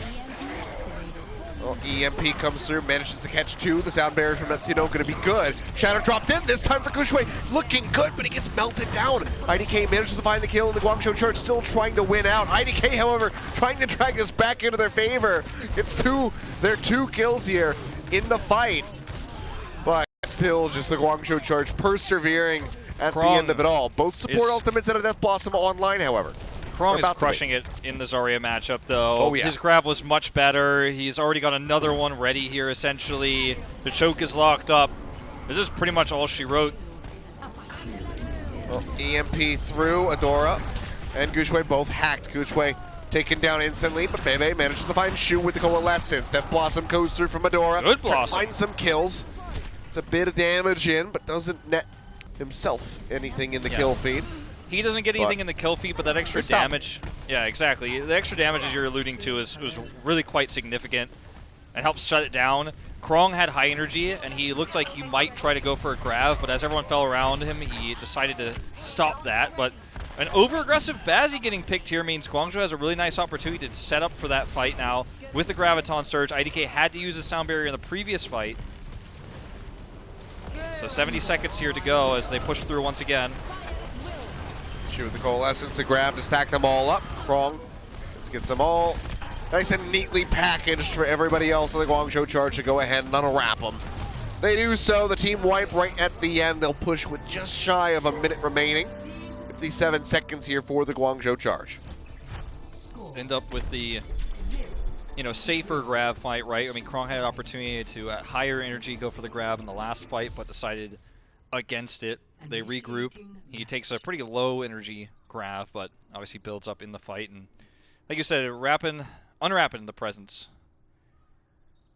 So now Guangzhou, a solid defense will net them a lead here, but with how this series has gone so far, I get the feeling Hangzhou is going to finish the map. We're going to see some of the similar choke holds, right? This archway you see right here, which is historically one of the tougher places to break through on Rialto. There's the A archway, where Guangzhou Charge, if they can have a better defense, they might be able to get that grab we were talking about at the archway right at A. And then there's ways for Guangzhou to actually just seal the deal here and take this map. But, I'm not expecting that. I'm expecting to see a much tighter start here for Hangzhou Spark. Guxue just reminds everyone that he's a great Winston player, but we'll absolutely be swapping over to Reinhardt, no doubt. And hopefully we'll see more of the good shatters from him and not the ones that get blocked this time. Yeah. I'll see if he can deliver on that want. But right now, Bazzi starting off with the Widow, looking for a stray shot, but don't think he's going to be able to find too much of anything. So yeah, we'll just go ahead, be the swap out, straight over on to the Sombra. Safe translocator to the back. Not going to try to do anything aggressive. Not going to try to fight for high ground. Good instant 180 to try to get the hack there onto Eileen. Doesn't get it, but at least shows a very nice response time. Much more aggressive defense here for the Guangzhou Charge, playing up at the actual cart spawn effectively on the first bridge. Yeah, playing around the bridge, playing around IDK's Lucio. High ground control here for Bazzi now on the backside. Oh, Rio. He doesn't know which way to look. They had him completely surrounded like a pack of wolves. And they go ahead and they just rip him to shreds. Get Really that great kill, and start this here is for a Hangzhou. major opening, yeah, for the Hangzhou Spark. As soon as the speed boost came through and they decided Rio was the target, that's when Bazzi translocates onto the high ground. You see the push forward from Adora, who does a massive amount of damage there, and everything falls apart. Guangzhou will not have grab, but they will get the archway fight that Hangzhou did not in the previous attack. So, you know, there's an opportunity here for them. They're going to actually try to wrap around the backside, though. I don't know about this one. Well, now are directly above the cart, and this will be the drop down. Bazzi tries to go for that. EMP manages to catch 5. Neptuno instantly killed off by the Coalescence here from Bebe.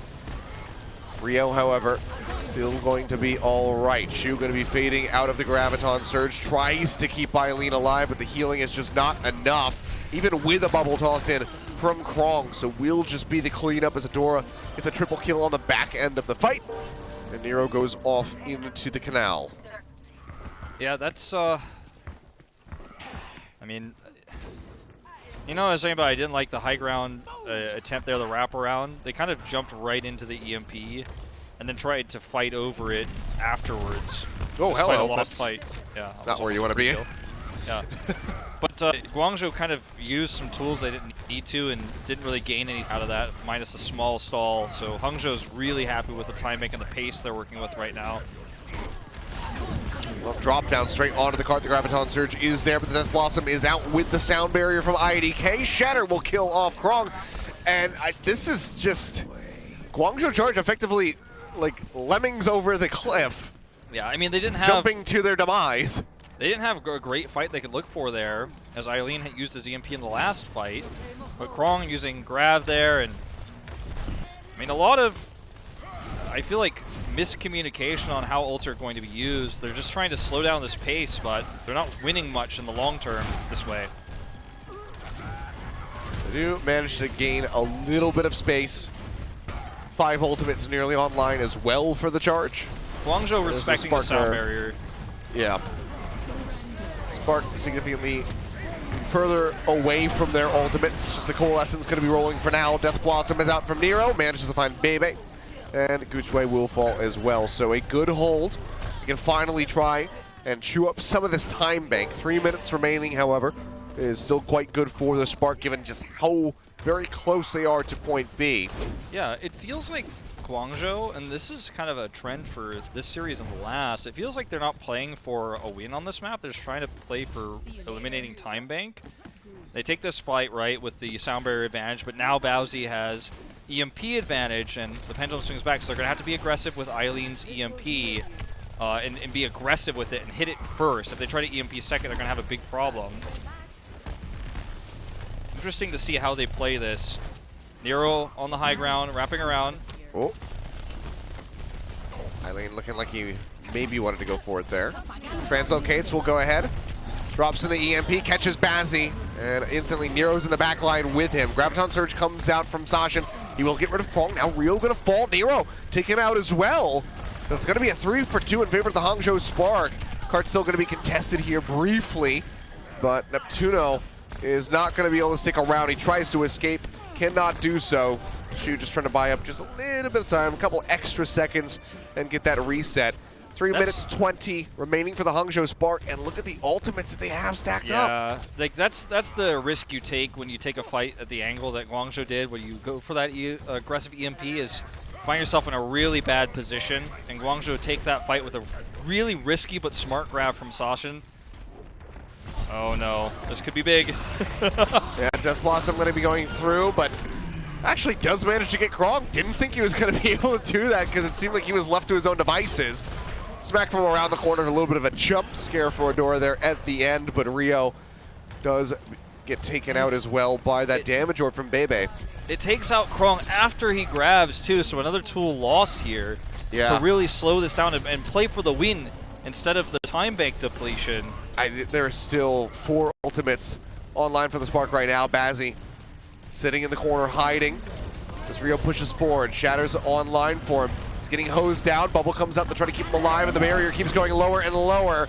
EMP in with the stun. The shatter there from Gushue takes him to the ground, and they finish him off. Cart just 0.26 meters away. EMP out, however, from Eileen. Can they turn it around?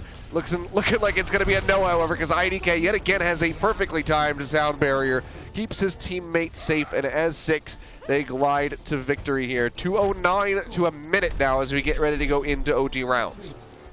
Yeah, it looks like Krong, you know, in that last moment there tried to have a similar heroic Graviton surge in a fight that was obviously off the rails for Guangzhou Charge. Really ends up hurting them because they could have delayed so well. You're obviously going to have a much better time fighting over C, where you have the fast spawn, where you have that choke control, than you are going to be kind of halfway in your own archway and outside of the archway, where Krong decided to use that grab. If they had won the fight, he would have looked like a hero, right? But he looks the fool because it fails. He doesn't have it for that super strong C contest where they could have swapped to tons of different heroes to delay. Obviously, Wrecking Ball being disabled this week means that's one of the ones they wouldn't have had, but they could have bought a lot more time. And the fight before that, where they went for the aggressive EMP, again, I feel like a correct decision, a smart one. But Hangzhou knew exactly that it was going to happen, knew how to fight around that position, forcing the EMP to be on the edge. IEK gets that environmental kill. And even though these teams are so evenly matched, and mechanically I feel like there are stronger and weak points on both sides. And Yeah. I feel like Hangzhou's playing smarter overall, and that's where you see that extra minute and 9-second time bank advantage. Well, it ain't over till it's over. We've got at least 3 more minutes of gameplay here. Eileen going on that scouting mission. Spark is going to be set up on that top left high ground. Bringing the cart across the bridge so far. Rio. And you got to be careful when you're in this position because you know that IDK is on the enemy team. And the guy can't just come flying out of nowhere. They see him right now on that high ground. Jumps back, displaces Nero, and he instantly gets scooped by Bazzi. Great hack there. Yeah, fantastic coordination, fantastic shot calling coming through. Everybody just responding to the targets. And they see IDK, and everybody's like, I don't know, we got to back up off the bridge now. Yeah, you have to 15 respect seconds him. remaining, though. He's just constantly back and forth across these 3 little ledges. Shu needs that coalescence so badly. Yep, Bebe's got his Shu. Falls down low, pops his own coalescence. Has the second defensive ultimate. Shatter out from Gushue, manages to catch Eileen, and they will be able to kill him. Sasha finding that, getting towards that grab. Krong just a little bit further ahead, but they need that all online right now. They also need for Rio to land a pretty fat shatter. His barrier going lower and lower, drops it in on top of the grab, so they will be able to get rid of Sasha. The fire strike goes in, gets Gushue. IDK finally gets that boop that he was fishing for so very long, but it's only Shu. And everybody else is gone. The extended team wipe onto the Spark opens up a lot of space for the Guangzhou Charge, but given how far back the cart was starting, they will not be able to get that free push onto point A. There's still a recontest here for Spark. They've got a grab, they got an EMP, and nearly a Death Blossom. Okay, IDK has the barrier that he needs. They get the hack on this Omega. That's actually huge. Huge for the Spark, and they can fight in this choke. Comes Eileen, he wants first. Push around the corner. Green manages to catch 4. The sound barrier from IDK going to be good. Bazzi, however, taken out as he uses his own EMP. Neptuno tries to keep them alive, but Adora, he jumps straight on top of their heads. Manages to find 2 with the Death Blossom. Gushue killing off another. That is going to be the wipe just in front of point A, is as good as it gets for the Guangzhou Charge. Hangzhou now have 2 minutes and 9 seconds to just barely beat that and move up 2-1 in the series. Yeah, and this is, I feel like Hangzhou Spark, their A is their strongest point, so in a lot of ways it kind of favors them that Guangzhou kind of only gets to fight over A because they've got a really strong Lucio player. Their control of choke points is really, really, I want to say smart, I think is the best way to describe it. Gushue getting that shatter on the bridge that hits Eileen only when he's at 99% of an EMP, that's intelligence, that's knowing your win conditions, that's fighting the right battles. And even though, yes, they did eventually overextend and get caught there, they had enough time, they knew they had enough time to regroup and go back towards that A defense. It's not over until it's over, as you mentioned earlier. but I really like how Hangzhou played a lot of that bridge defense.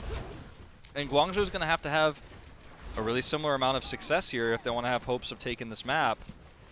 Because if you fail on the bridge early and then you give EMP charge and fast grab to Sashin for Hangzhou as they roll around the corner, they're going to take that fight on A really easily. So you cannot mess up this first defense. You kind of have to keep that edge. You have to keep building your own snowball-y defense, if that makes sense in terms of ult economy. Well, moving their way forward. Shot's just going to be coming through. Eileen not playing any kind of flank angle, just sitting right here into the front. Bubble used onto IDK so he can try and displace them. Will lead to the charge, dropping here onto the low ground. Looking for a target. Rio unable to get any kind of hits, and the fire strike's not really landing. Finally gets a little bit of extra ult charge. Try and catch up to Gushue. Back onto IDK, but Eileen hacked in response. But Eileen is just very much surging past Bazzi at the moment. 73 to 46% for the EMBs. That could be a big game changer for them. Neptuno gets a boop off. Fire strike in, Gushue down. That is going to be the reset. Coalescence is burned here, but Shu can build one up rather rapidly. Yeah, and just like Hangzhou did, Guangzhou takes the same style of defense. They know that the Neptuno threat that they can use is great. Eileen is being the proactive Sombra, so as you mentioned, he has the much faster EMP, and he can hit this before IDK has a chance to sound barrier if he's aggressive enough. They also have to know that if they do it too early in this fight, then Hangzhou could just come back and win it right afterwards with their own EMP and push to A. So very scary timings here for Guangzhou. You want to try to force them to trade and win that fight. IDK just getting a boop back there. Create some distance between Nero and the rest of his squad. Coalescence is used as the Guangzhou Charge just retreat. Shu nearly taken down. He'll get burst healed back up. Nero almost hacked, goes into the Wraith form to try and retreat. EMP, Shatter, Sound Barrier, and the Grav online for the Spark now. Eileen tosses out the Translocator. Doesn't chase it forward. This could be anybody's fight. Grabs coming out from both sides. The EMP up over the top. Bazzi going to be hacked out. Sound Barrier comes down, and Nero, he's got the Death Blossom, manages to find two. Bazzi uses his EMP in response, but it is far too late. The damage is done. Guangzhou Charge, they maintain the hold. The full hold here in overtime rounds. And they will be able to move up 2-1. Mind-blowingly great defense from Guangzhou. Insanely smart. I was talking about how Hangzhou was playing smarter throughout that entire Rialto. Talk about the fake we saw. Eileen's fake EMP, throws a Translocator in, does not commit, decides to slow Hangzhou repeatedly. They had all the ult advantages. They could have tried to EMP and then lose the next fight, then try to fight for A the same way Hangzhou did. They faked a lot of fights. They faked a lot of aggression. They backed off. They pulled back. Nero plays super smart with his attempted Death Blossoms, it looks like, which makes Hangzhou be like, oh, okay, we got to get ready to set up for this Death Blossom, then we'll fight right afterwards. Oh, watch out for this EMP. And the clock went from 2 minutes to 15 seconds, and they knew they only needed the one EMP fight, not the early fight to get a second EMP for A. They waited till the win condition. They waited for that one fight territory, as some of our casters like to call it, hit the EMP with a Death Blossom. They were so patient. That was really, really impressive from Guangzhou Charge. Significantly less time bank, but very well executed defense. Yeah, and now the onus is on the Spark to try and even us up yet again. Otherwise, Guangzhou Charge going to be able to get another victory over this squad. They are at match point. We'll see what happens when we come back for what could be our final map in just a bit. The Overwatch League is brought to you by T-Mobile. Rank up with America's first and only nationwide 5G network.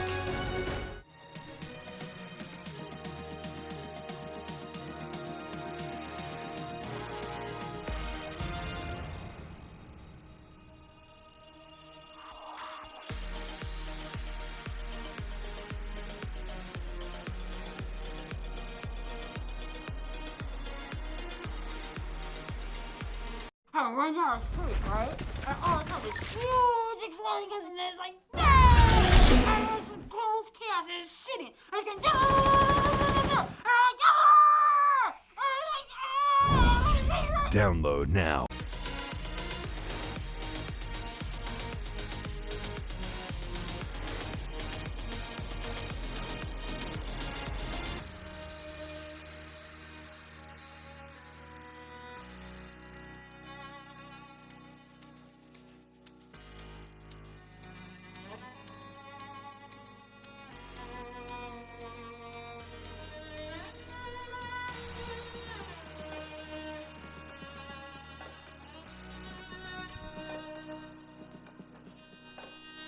And welcome back, ladies and gentlemen.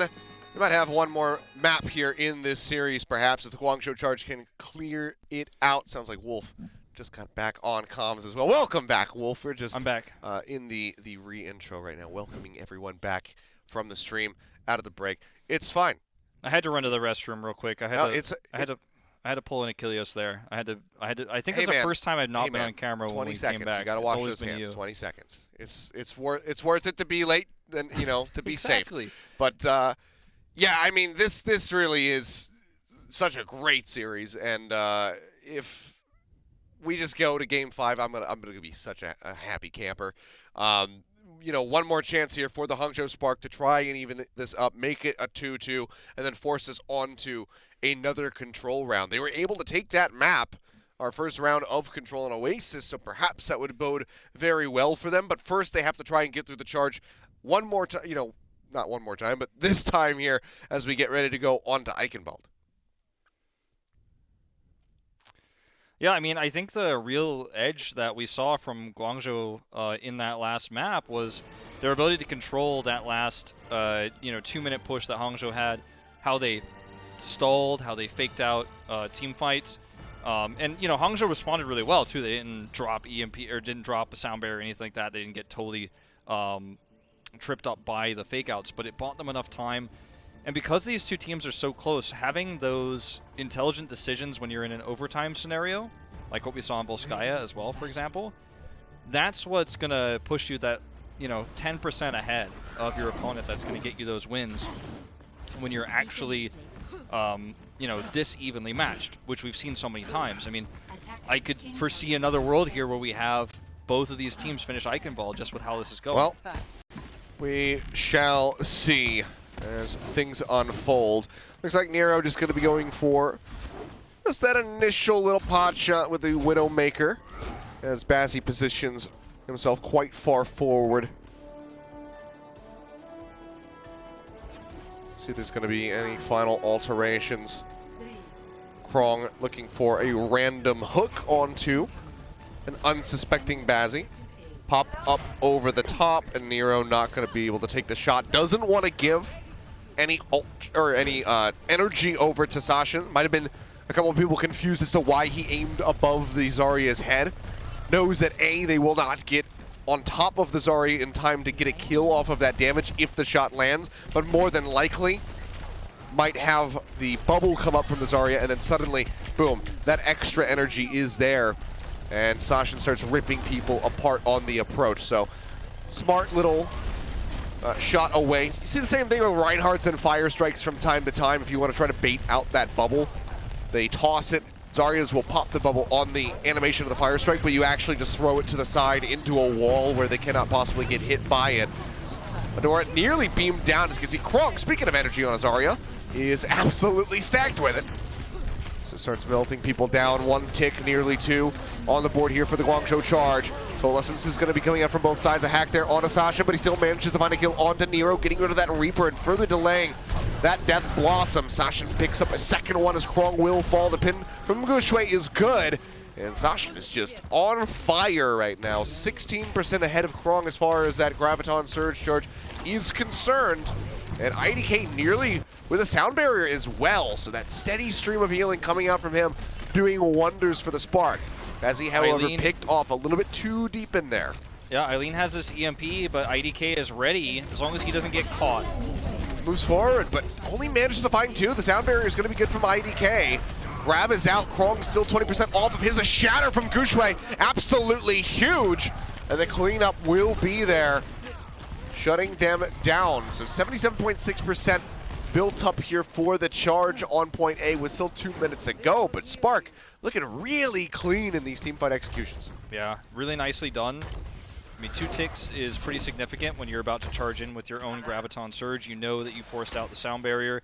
Eileen just getting some information here.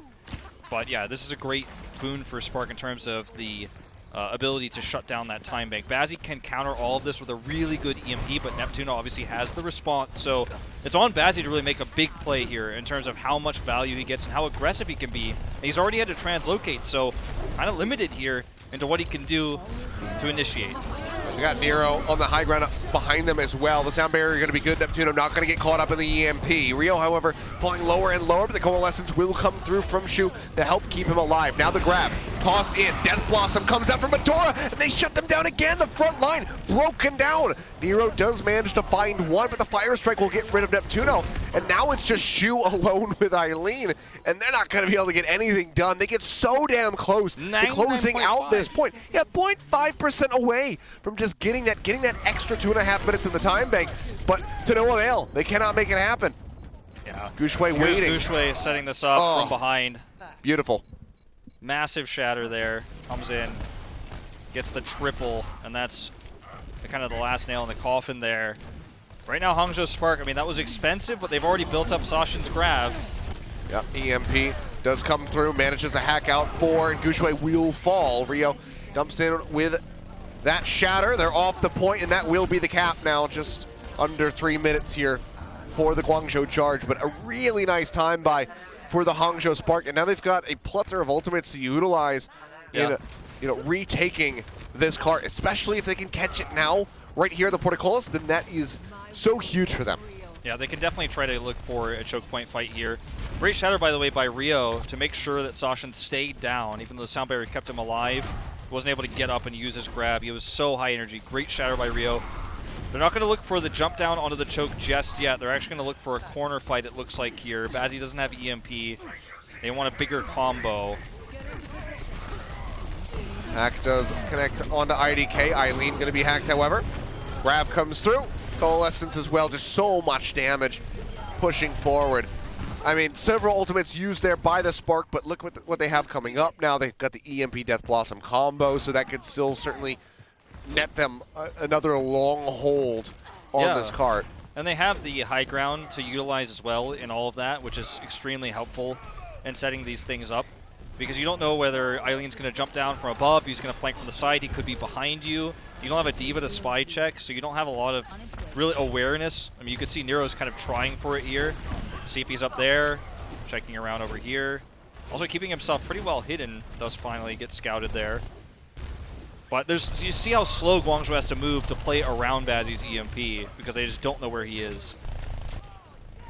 Well, Guangzhou finally catching up with their own ults. EMP ready. It's tracking. Tiny window before Neptuno has sound barrier. They have to know that Neptuno is going to be close to that one, so the EMP is going to be coming out a solo ult onto Rio. But it does force Shu to use the Coalescence. We'll see if they continue to re-aggress or if they want to wait for the Reinhardt. Damage Orb going to be thrown in. Nero trying to gain high ground control. Eileen here to support him as well. So you wanted to wait for IDK. Yeah, I wanted to wait for IDK to come up to try to get the hack. It does not happen. IDK is one step ahead. He's constantly just trying to boop him back, so can't force him off the high ground, but is still just keeping tabs on that Reaper. Grab coming out the door, uses that Death Blossom, manages to find Neptuno, will get a second one for his troubles. Pin not going to connect to Dora, manages to find him. Actually gets Bebe knocked off the side of the map, so, you know, it wasn't fruitless, but it wasn't still fruitless, but I mean, you got you've got a lot of worries about how you're going to win this next fight, though, with Eileen having to probably touch, and he's the one who needs to EMP here. It looks like they might actually be able to buy some time. As you can see, Neptuno coming over. They can certainly get in range in time to get the tag. EMP going to be used, manages to catch 3, but again, IDK not going to get caught. Sound barrier is going to be good. Shatter from Rio managed to catch both tanks, and Nero is there to scoop up the kills. Takes down Guxue and Sashin. Fire Strike not going to find much, but now Death Blossom is online. Hangzhou Spark, if they can disengage, they can catch this cart before it arrives at the gateway. Just now crossing the bridge, but this, yeah, it's definitely going to be tough, but they can go for it if they want. Bazzi's going to try for it. Oh, they know that he's there, and they will go ahead and push out. Block on that hack. Gushue trying to stay safe. Shatter going to be dropped in, but it's greeted by the shield. It's greeted by a Zarya bubble, and Nero has the Death Blossom as well to get himself a quad. Now looking for a little bit more, chasing forward. They only used the Earth Shatter there, so it's not the worst possible scenario for Hangzhou Spark, but I think contesting there was definitely not the right move. You give Guangzhou a free push here, they don't really have to utilize much, and give them even a little bit more ult charge. Now they get all the way around this corner. Just letting them take it and then trying to fight the choke might have been the better play for Hangzhou, but they got greedy. Yeah. They didn't have the EMP. Bazzi will have it now. They have that. They have the Grav Coalescence as well. 54 seconds remaining. Final corner. 5-man hack on the EMP shoot, trying to keep people alive. Can't keep Rio up, but so far is keeping everybody else in the fight. Nero manages to answer one back as Gushue will fall. Solo kill coming out from the Reaper. Now Sasha going to be hacked. Has to peel back around the corner, but the cart is unable to advance right now. Rio EMP. Yeah, Rio re-arriving. Yeah, this actually could allow them to finish the map if Hangzhou doesn't respond well. They have to play super safe and defensively, wait for this second grab. I think Sasha has to grab second. Grab is out. Death Blossom looking good, though. Adora is keeping them zoned back while they're caught up in that Graviton Surge. Shatter going to be dropped in. Doesn't find anything. And it looks like that might just be the end of it here with 6 seconds remaining. And seemingly no one able to get onto the card. The bubble will come through as Eileen has to take a short hop. EMP comes through, manages to catch 5. But it would take some serious heroics from Neptuno to turn that one around. But instead it's IDK greeting him and shutting him down. So pretty close here to getting to the throne, to getting to that point C. But they can't finish the map. So there is a definite win condition now for Hangzhou Spark. If they can get a solid push, they will be able to take us to that game 5. Yeah, and it's, I think, the first time in the series we didn't have a map completion for one of these teams. So finally shut down in the last moments. The real heroic moment was Adora actually being very proactive, being the initiator in that last fight. And his setup there, we knew Sasha was going to grab second, but he actually went in first. He saw an opening, he took a risk, and that meant that Guangzhou were 2 down, and they couldn't EMP in that fight. Krong, meanwhile, used his grab, and Eileen's like, I could EMP this, but I'm just not certain that that's the right move. I want to follow up for the next fight. But then ended up losing too many members, and there was some lack of commitment there from Guangzhou Charge that allowed Hangzhou Spark to, even arguably very much so down in ultimates, they made the right choice there. Adora, perhaps an individual choice there, just not even without even planning it, just found that one opening, weaved his way in, and then the fight goes their way. But still, a very long push for Guangzhou, all things considered, given how rough of a start they had. We'll see how well they can defend.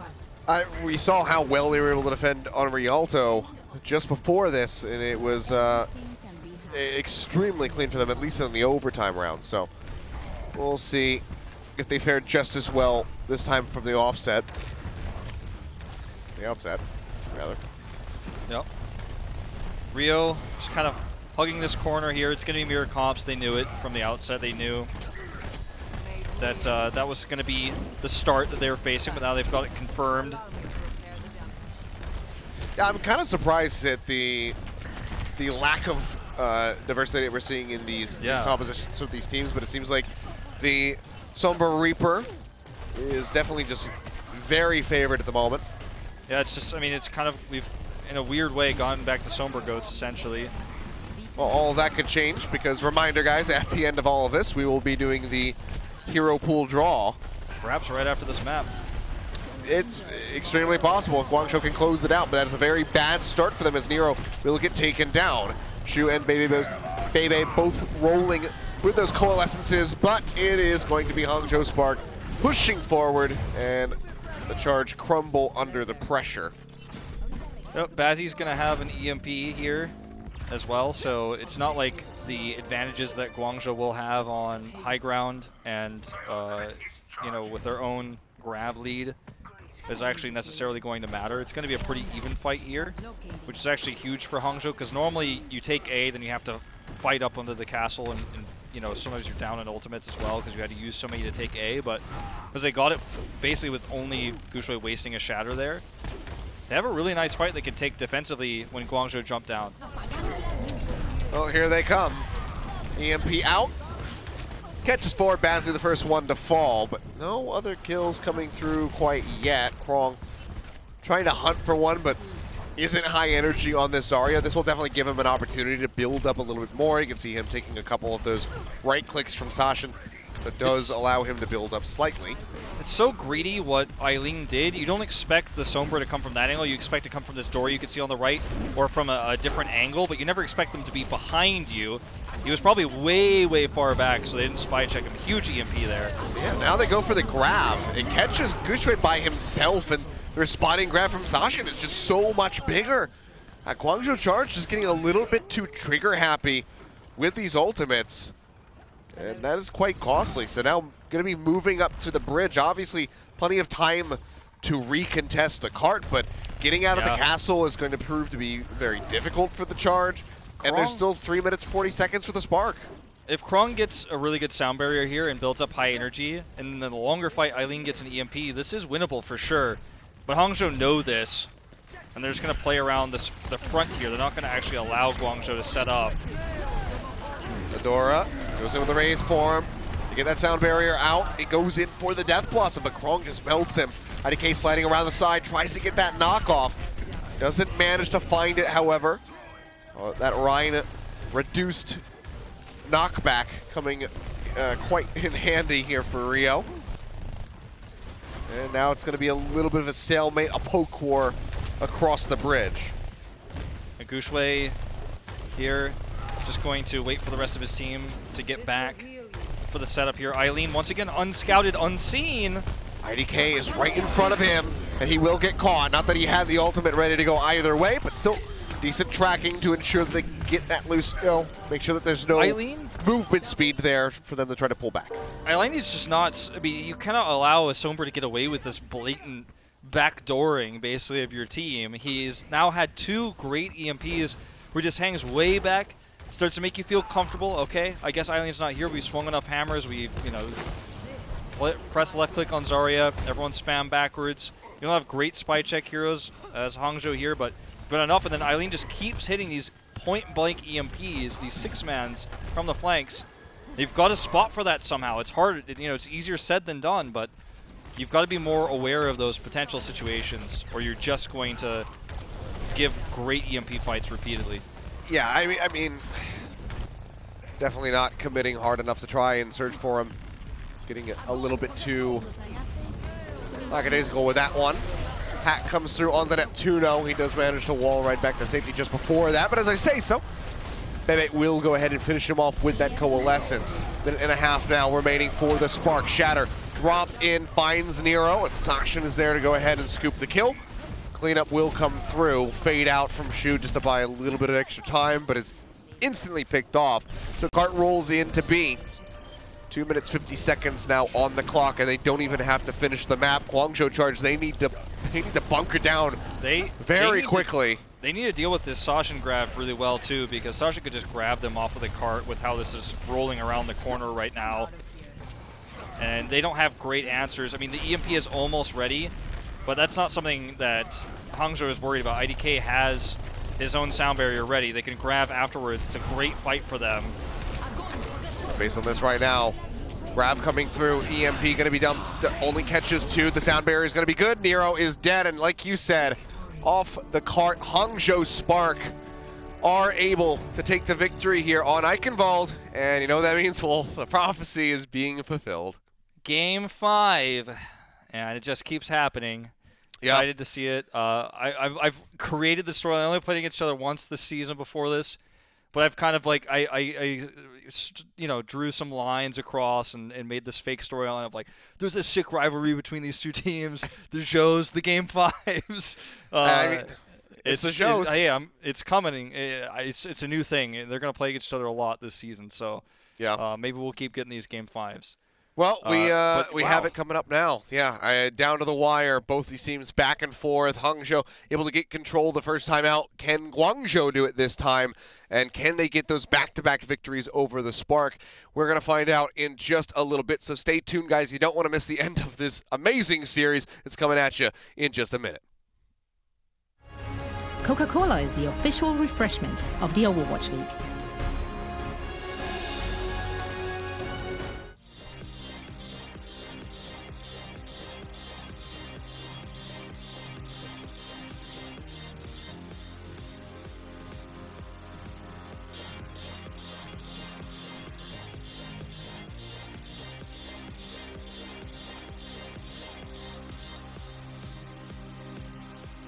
I run out of street, right? And all of a sudden, huge explosion comes in and it's like, bang! And this gold chaos is shitting. And it's going, no! And I'm like, Download now.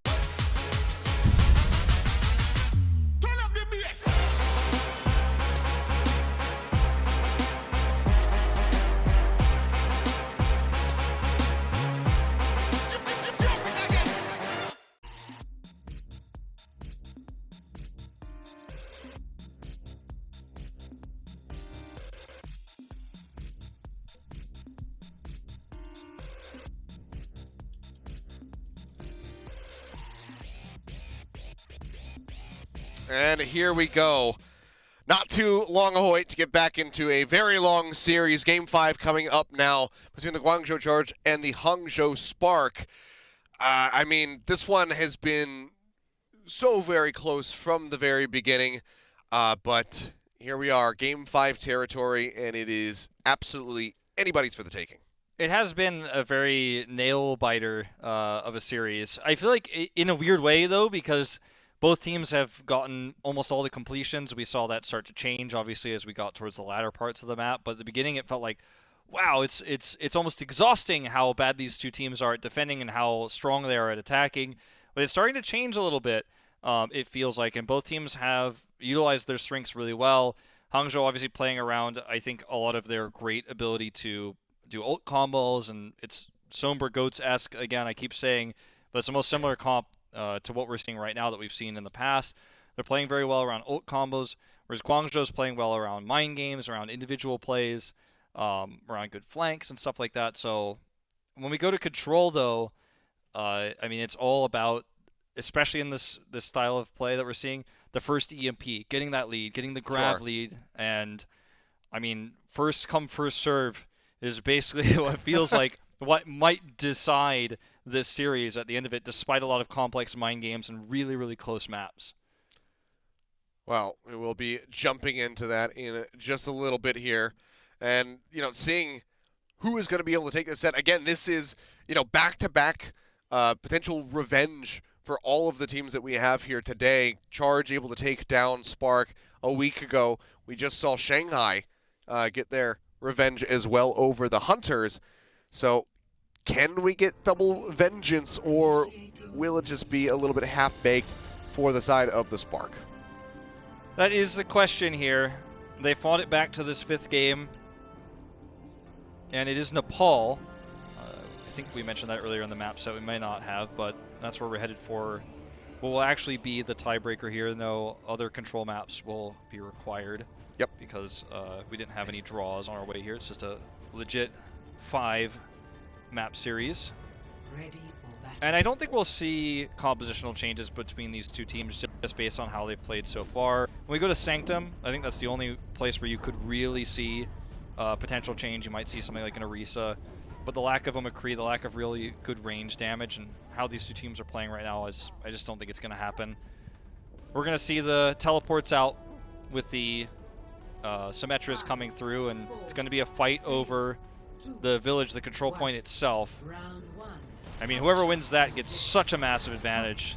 It's going to get crazy. Oh, well, or it's going to get paused. Okay, looks like Bazzy might be having a little bit of issues getting into the lobby, or at least in selecting a hero. Yeah, I don't know how this is all going to shake out. If he actually got dropped. I mean, it's at the very beginning of the round. Yeah, I would say there's so- almost a case for a restart if he gets dropped, given that there. No one. I I mean- mean, it's a mirror matchup. It's teleports. Nothing's happened except I'll leave Badgers that loses to- ult charge. I'll leave that to League Ops to figure that one out. They can crack that egg for us. But yeah, it seems like just a little bit of a hiccup. So we'll just get that taken care of so we can jump back in and finally decide the victor of this series that has been decently elongated here for us. So we'll just keep I can't even say burning the midnight oil. Midnight is so far in the past at this point. Yeah. Especially for me. Actually, Yeah, I for can't you it's even like watching can't the even sunrise. see what time it is right now. So I'm just gonna step off camera for a second and check It's it. 7:20 for you. Yeah, 7:20 in the morning. But We are gonna guys, have a while we get restart, this, by the way. yeah, while we get this figured out, we're gonna go to a quick little break. We'll be back with this final map in just a bit. So stay tuned, guys.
All right, welcome back, ladies and gentlemen. So, yeah, just a little bit of an issue with the lobby, but seems like we have things squared away, so we can jump on back in to Nepal and see how things shake up. I mean, this is like the ideal time that this could have happened. It's right at the beginning for sure. of the round. Nothing has transpired, and we also know that these teams have not really descended away from the composition that we've been seeing this entire time, so it's just going to be that Reaper Sombra with the initial teleport forward from the Symmetra to try and rush to the point a little bit faster.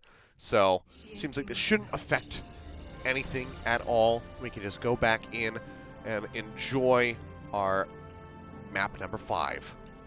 That's right. You know, this is the kind of situation where you see that and you're like, okay, I mean, no damage was done. The heroes weren't revealed, so totally fine. If somebody changes up right now, it's not like, well, they changed because it was a restart. That doesn't even make sense.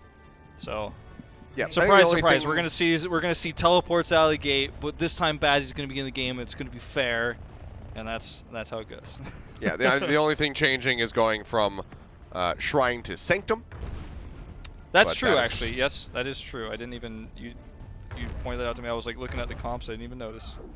But I mean, either way, it's not going to change compositionally, nor how these teams are really going to approach. Obviously, extremely well versed on all of these maps. They and could all of have, these you rounds. know, changed it up for Sanctum as we alluded to earlier, but they are not. Just Nope. going to play the same style. So, IDK, you can tell he already wants to boost forward and try to go for a knock into that pit, but needs to play just a little bit safer. So we'll just be hovering back as the Moiras really get into the nitty-gritty and start building up towards those coalescences. Nice boot back there. Krong, okay, just goes off the side, seemingly on his own, not going to be attributed to anybody at all. Hack goes forward onto Neptuno, and they will be able to take him down Gushue with a Fire Strike, finding that kill. So first lockdown of the point here on Sanctum will go the way of the Hangzhou Spark. Yeah, we might get a replay of it, I don't know, but what probably happened was he was knocked to near lethal, and then he tried to use his right click to knock himself back to where he was and failed, so the game got confused. That's probably what happened. I'm not sure. Well, we might find out in a bit, but for now we have a fight breaking out. Shadow dropped in from Gushue, doesn't really get much, but Neptuno hacked yet again. Vazzy is completely hounding him down. Now the push forward as Spinning gets popped up into the air, flying over top of the charging Reinhardt. It's kind of mysterious what happened to Krong there, but regardless, his early death actually really hurts them because it gives Sashin grab control of this choke. It means that he has to start at 0 energy heading into the second fight. Eileen somehow threads the needle again and is not seen. This just keeps happening.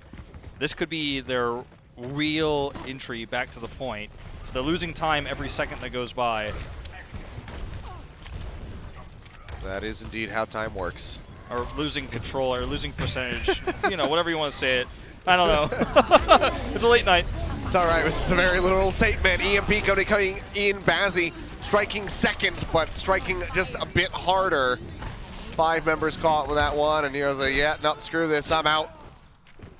Jumps into the pit, and already 75% here for the Spark. A ton of ultimates. Yeah. Ready to go for the charge, but they need to get in a No position EMP. to use these. Yeah, I mean, I think Eileen has to try to get a backline hack or something again, but without EMP, it's going to be even harder. Hangzhou can just coalesce to buy time. They're getting 99% no matter what. And how many ults Charge uses to retake is the question. Yep.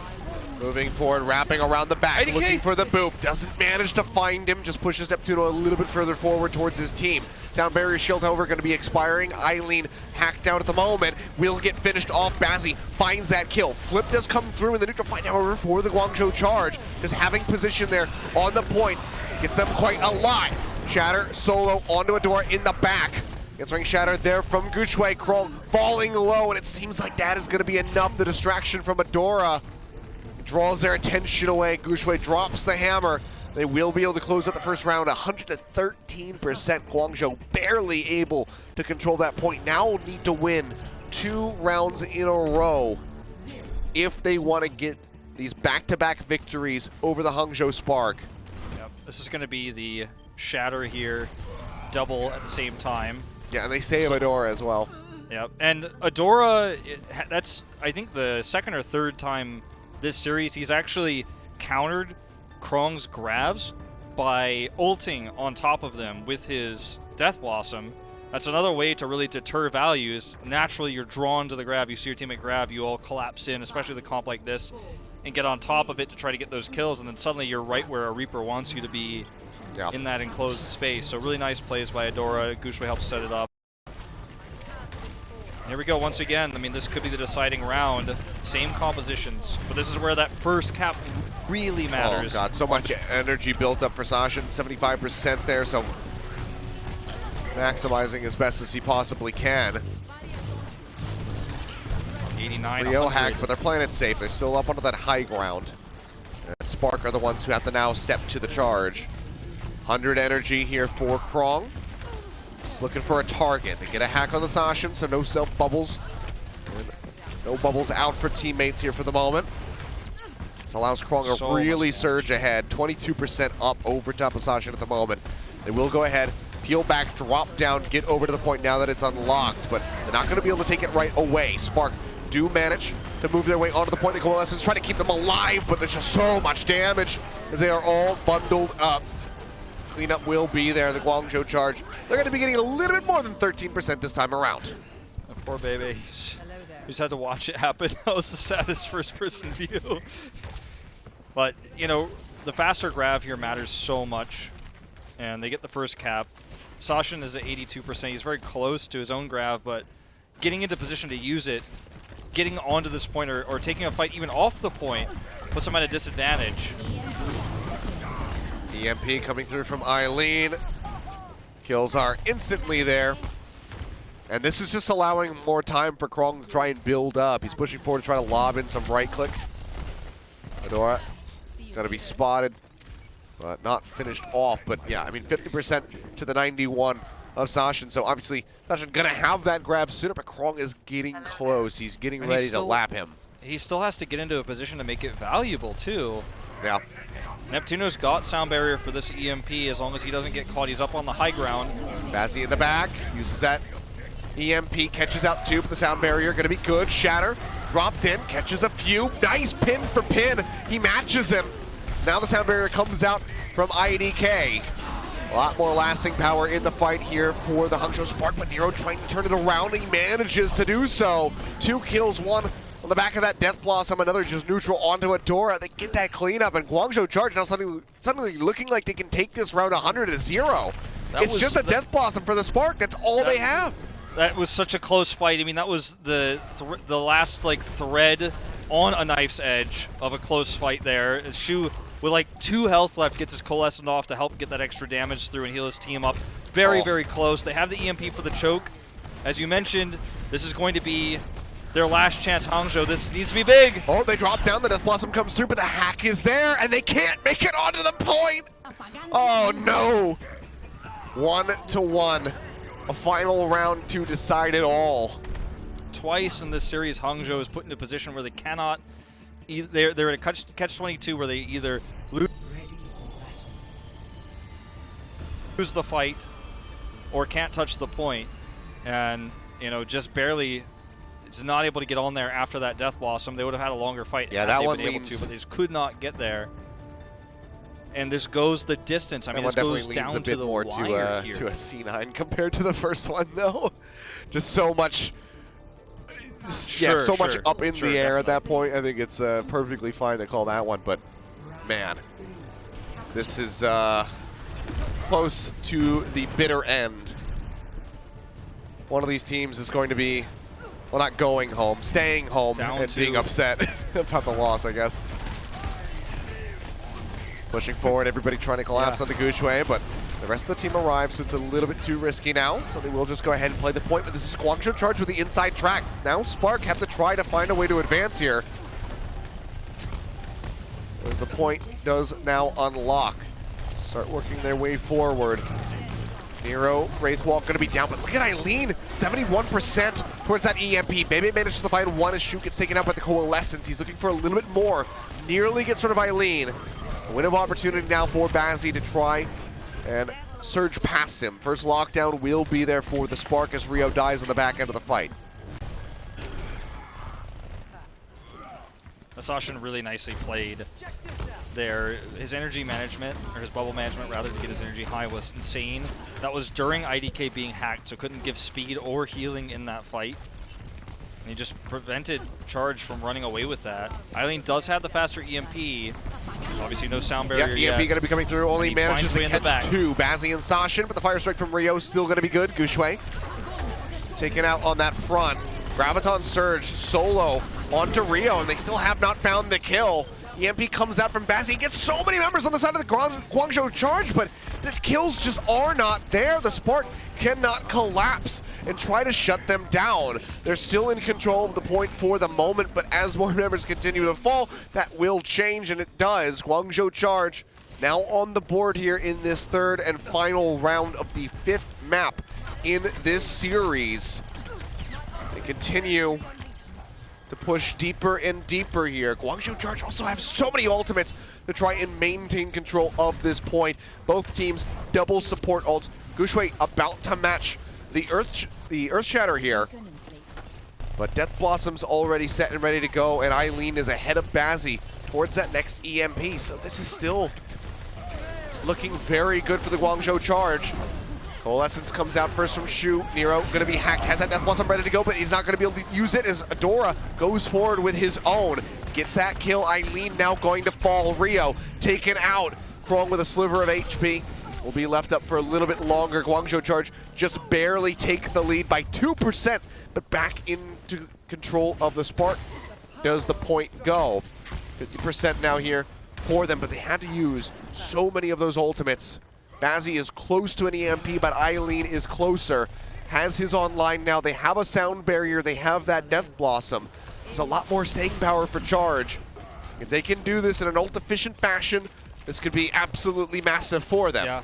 Right now, Leptino, I mean, his sound barrier, how he uses it, actually may be the difference between life and death for them, because he's going to have to, as soon as the second EMP comes through from Bazzi, shut that down, and they need this team fight win. This is their last real chance.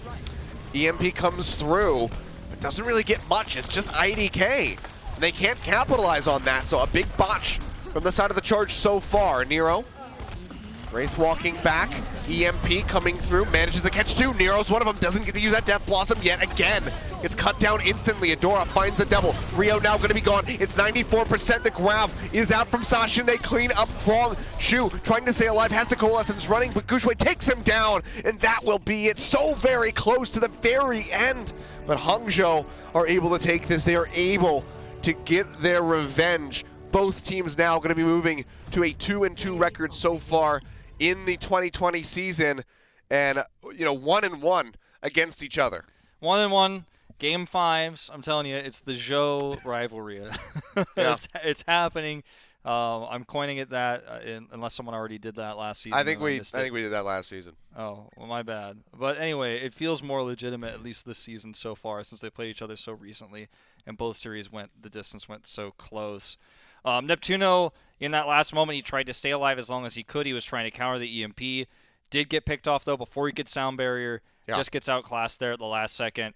But really smart plays between both of these teams. I feel like, again, Hangzhou's so good at ult efficiency, taking these fights to the perfect level. I mean, as close to perfect as you can get in Overwatch, it feels like, in terms of ult economy in these GOAT-style compositions, quote-unquote. But then we also saw some really great moments from Guangzhou as well, some intelligent moments, and some good coordination. Yeah, I mean, every team that played today had some fantastic moments, also some lows, but this one was so very close the entire way through. Guangzhou Charge, I'm sure they're going to be disappointed that they couldn't get that victory, but they should still hold their heads high for putting on a stellar performance, giving us an amazingly entertaining game. But it is, in fact, the Hangzhou Spark that take it in the end. We'll go ahead and take a look at our player of the match here, and it is none other than IDK, who had just pretty much steady throughout, a phenomenal performance on the Lucio, as we've come to expect from him. Yeah, I mean, he had some really great environmental kills, but he also threatened environmental kills on a lot of these maps, had really smart sound barriers, and it helped control high ground throughout the series. It wasn't one of those games where you look at IDK and say, wow, look at all the environmental kills, look at, how he's playing, there's a, Reddit thread. It wasn't one of those games from him, but it was more subtle from him in this series. And, he does push ahead of players like Sashin, who had a great Zarya series despite the fact that, he's up against Krong. Yeah, I mean, just the number of EMPs countered with the sound barriers coming through from IDK was just absolutely superb, and definitely helped them get across that finish line and get the victory here and get that revenge. But guys, that's the series done for the day, but we are not done yet. We, of course, do have the Week 10 Hero Pool draw coming up in a bit, so make sure you stay tuned. Wolf and I will be back, and we'll figure out who's not going to be seen next week in just a few minutes, so stay tuned. The Overwatch League is brought to you by T-Mobile. Rank up with America's first and only nationwide 5G network.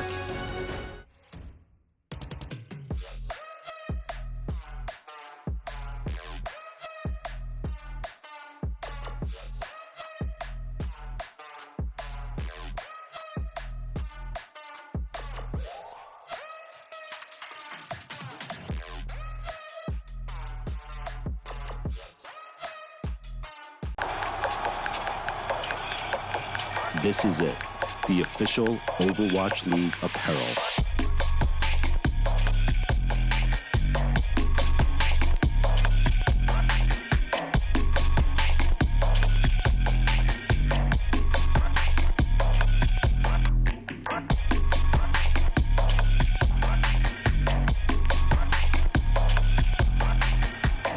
Designed by Staple, engineered for gamers.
And welcome back, guys. It is now time for the Week 10 Hero Pool Draw Show. It's just us. I don't have a cat in my house. I've got an outdoor cat. And Zoe, I asked her if I could borrow Nori. I offered to pay for the overnight shipping, but she said no. So you can blame her for the not having Nori here on the show. But Wolf and I will hold this down. It's all right. You'll be my cat for this one, Achilles. Meow. Yeah, it's going to be a fun drawing. I've got all the cards ready. And, we'll talk about it a little bit more as we get closer. But Seth is going to be selecting, even though he won't be able to see what I'm holding or doing because he doesn't have a feed of my video right now. So it's like he's reaching out and touching what I'm holding, but just like through the internet somehow and making this totally random selection. Yeah, it's going to be interesting. I've got the entire weight of the group draw show on my shoulders here. So I have to absorb all of the blame if things go very poorly here as far as the public opinion is concerned. So just to show you guys what's going to happen, I've got these cards, and let me fan them out. This is support, for example. I've got all these cards here, and let me turn down my light so it's actually easier for you guys to see this. Not that low. Okay. So I've got these cards here. And on each card is written one of the heroes, and there's 3 pools of cards: support, tank, and damage, obviously. And we're going to select these heroes from a pool of heroes based on their usage rate. So starting with support, let's take a look at their usage rates. Right now, Lucio is the highest at 63.3%, so he's got 3 tickets. Moira's got 3 tickets with her 53.86. Ana is the 3rd most used support at 28.3, so 2 tickets. And then we're going to have Zenyatta and Baptiste have 1 ticket each as well. So what I'm going to do right now, as these have already been pre-shuffled like a million times, and I'm going to scroll through them. Yeah. When Seth says stop, when Achilles says stop, I'm going to put the card that's at the front, and that will be our band support for the week. So Seth, are you ready? Yeah, why not? All right. Screw it, let's do it. All right, when you are ready to select the removed support for this week, say stop. All right, me trying to mind read here. Stop. Well, people are gonna like this one. Are they? So, oh no. So in order to keep everyone in suspense, I wrote it in Korean, so it's in Hangul. So everyone's probably freaking out, going, "Oh, what is this?" You might be able to figure out pretty quickly that it's a 2-syllable word, and this support that is removed from play for the next week is Ana. So Ana is our first removed hero. Oh boy. Okay, off to a rough start, I think. This went so much better in rehearsal. Yeah, in rehearsal we got some good ones. All right, let's well, move on. Moving on. Yeah, let's We move got on to the tanks coming up next, I believe. Yep, here's my tank list.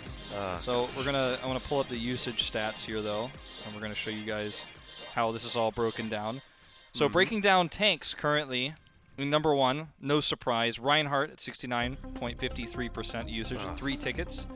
Diva also has 3 tickets, just below him at 57.9.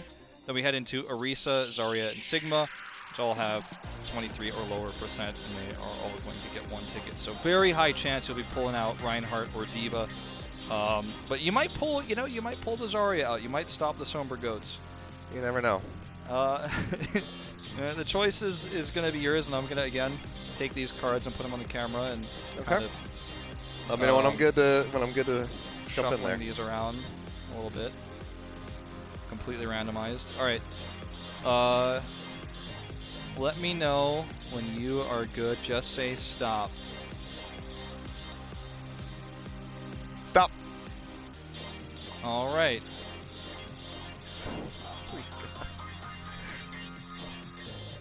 Another 2-syllable word. Diva is going to be the tank that is We removed. take those. All right. You were 1 away from Zarya, actually, but you didn't get it. Right. You didn't get it. I So thought we I was have gonna get. Diva. I thought I was gonna get Reinhardt and just ruin Super's career for the week. All right, so moving on to our damage heroes for the week. Yep. I pull out my usage stats card here again. And that for this one, Captain Planet has given us. This is where it all goes wrong, Achilles. This is where it always goes wrong. well, right. at least I can't. It's May is going back in no matter what, so at least I'm not missing out on banning May. So I think that instantly makes me better than Mr. X and Sideshow. But this still could be definitely are. interesting. You also have a high chance of taking out Reaper. 53.22% usage. He's got the most tickets. It's the only damage hero that has multiple tickets. Sombra's at 23.28. She's got 1. Tracer at 19.84, excuse me, has 1. Torbjorn sneaked his way through, and he's got 18.1. And Doomfist and Hangzhou, also below 18%, will have 1 ticket apiece. So there's 3 Reaper cards in here, but there are, let me count these, 5 other heroes you could pick. So 5 out of 8 chance of not getting a Reaper. Okay. Out of these cards here that I've got. So Those are decent odds. I'm gonna shuffle them up a little bit more just to make sure. And all right, I'm gonna start sliding through, and when you say stop, All right. we're gonna have our first damage hero removed from play for next week. This one. Stop. Okay. All right. I This don't one is like our it. first non-2-syllable, and it's going to be. Yeah, I know you guys can't read this, so you're in total suspense. It's Sombra. Sombra will be removed All right. next week. All right. I And think we've some got people will one probably more. be happy about that. Yeah, I think a lot of people will. You didn't pull the Torbjorn out yet, though, so No, I we'll did see. not. Continuing to kind of shuffle these around. I actually can't see what any of these are either, so don't All right. Am I good to draw? don't judge me. Yeah, as soon as you're ready, just say stop. All right. Come on. One more. Stop. All right. A shocking pick. I just love that. Like, I can't read chat or anything right now, but I don't know if we can read this. I can't And you can't see the see it, cards so you're either, also so I in can't read it. suspense? Ah, it's Reaper. Reaper is the second We hero did it, that's baby. removed. All right. So you have selected for damage Reaper and Sombra to be removed from play.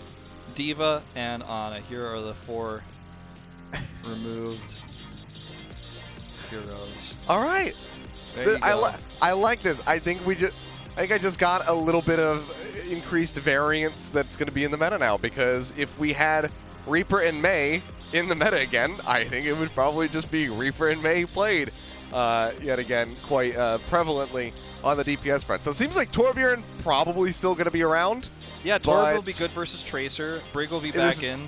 Yeah, so I mean, but not having the May Reaper, I think, is going to be pretty agreeable for some people. But I guess we'll see. I'll have to check Reddit and Twitter and see see if I'm getting flamed online right now. I mean, I think with these heroes removed, it's kind of interesting because Ana removes Nano Boost, so you have a lot less potential for characters like, or heroes like Winston or Genji, for example. Dive gets a little bit weird. And Brigida's back in too, so that feels a little bit weaker. Reaper kind of removes the synergy with May Reaper, so that's kind of out. Sombra at least removes Sombra Goats from the equation, despite Reinhardt staying in. So I think we might see some more McCree-oriented stuff, a little bit more poke style potentially. Yeah. That McCree Reaper style is not viable, obviously with Reaper being removed. So I think we might see something kind of unique and different for the first time this season. Wrecking Ball back in the pool. Yeah. I think China's the one that's going to have the weirdest comps that come out. I was about to say, based on everything that we just saw, especially from that last season, I just single-handedly destroyed Guangzhou and Hangzhou's composition. So I just really I just snapped my fingers like Thanos and just deleted the hell out of those guys. But if you had gotten Moira instead of Ana, especially, it would have been like, yeah, that would have been the end of it. But, well, that's it from us, guys. Thank you so much for tuning in for the matches and also here for the Hero Pool Draw Show. It's been a fun one. That's it for Owl for the week. Stay safe, stay inside, stay quarantined, play online. What were you saying today? Play apart together. And enjoy your week. We will see you guys next weekend for more Overwatch League.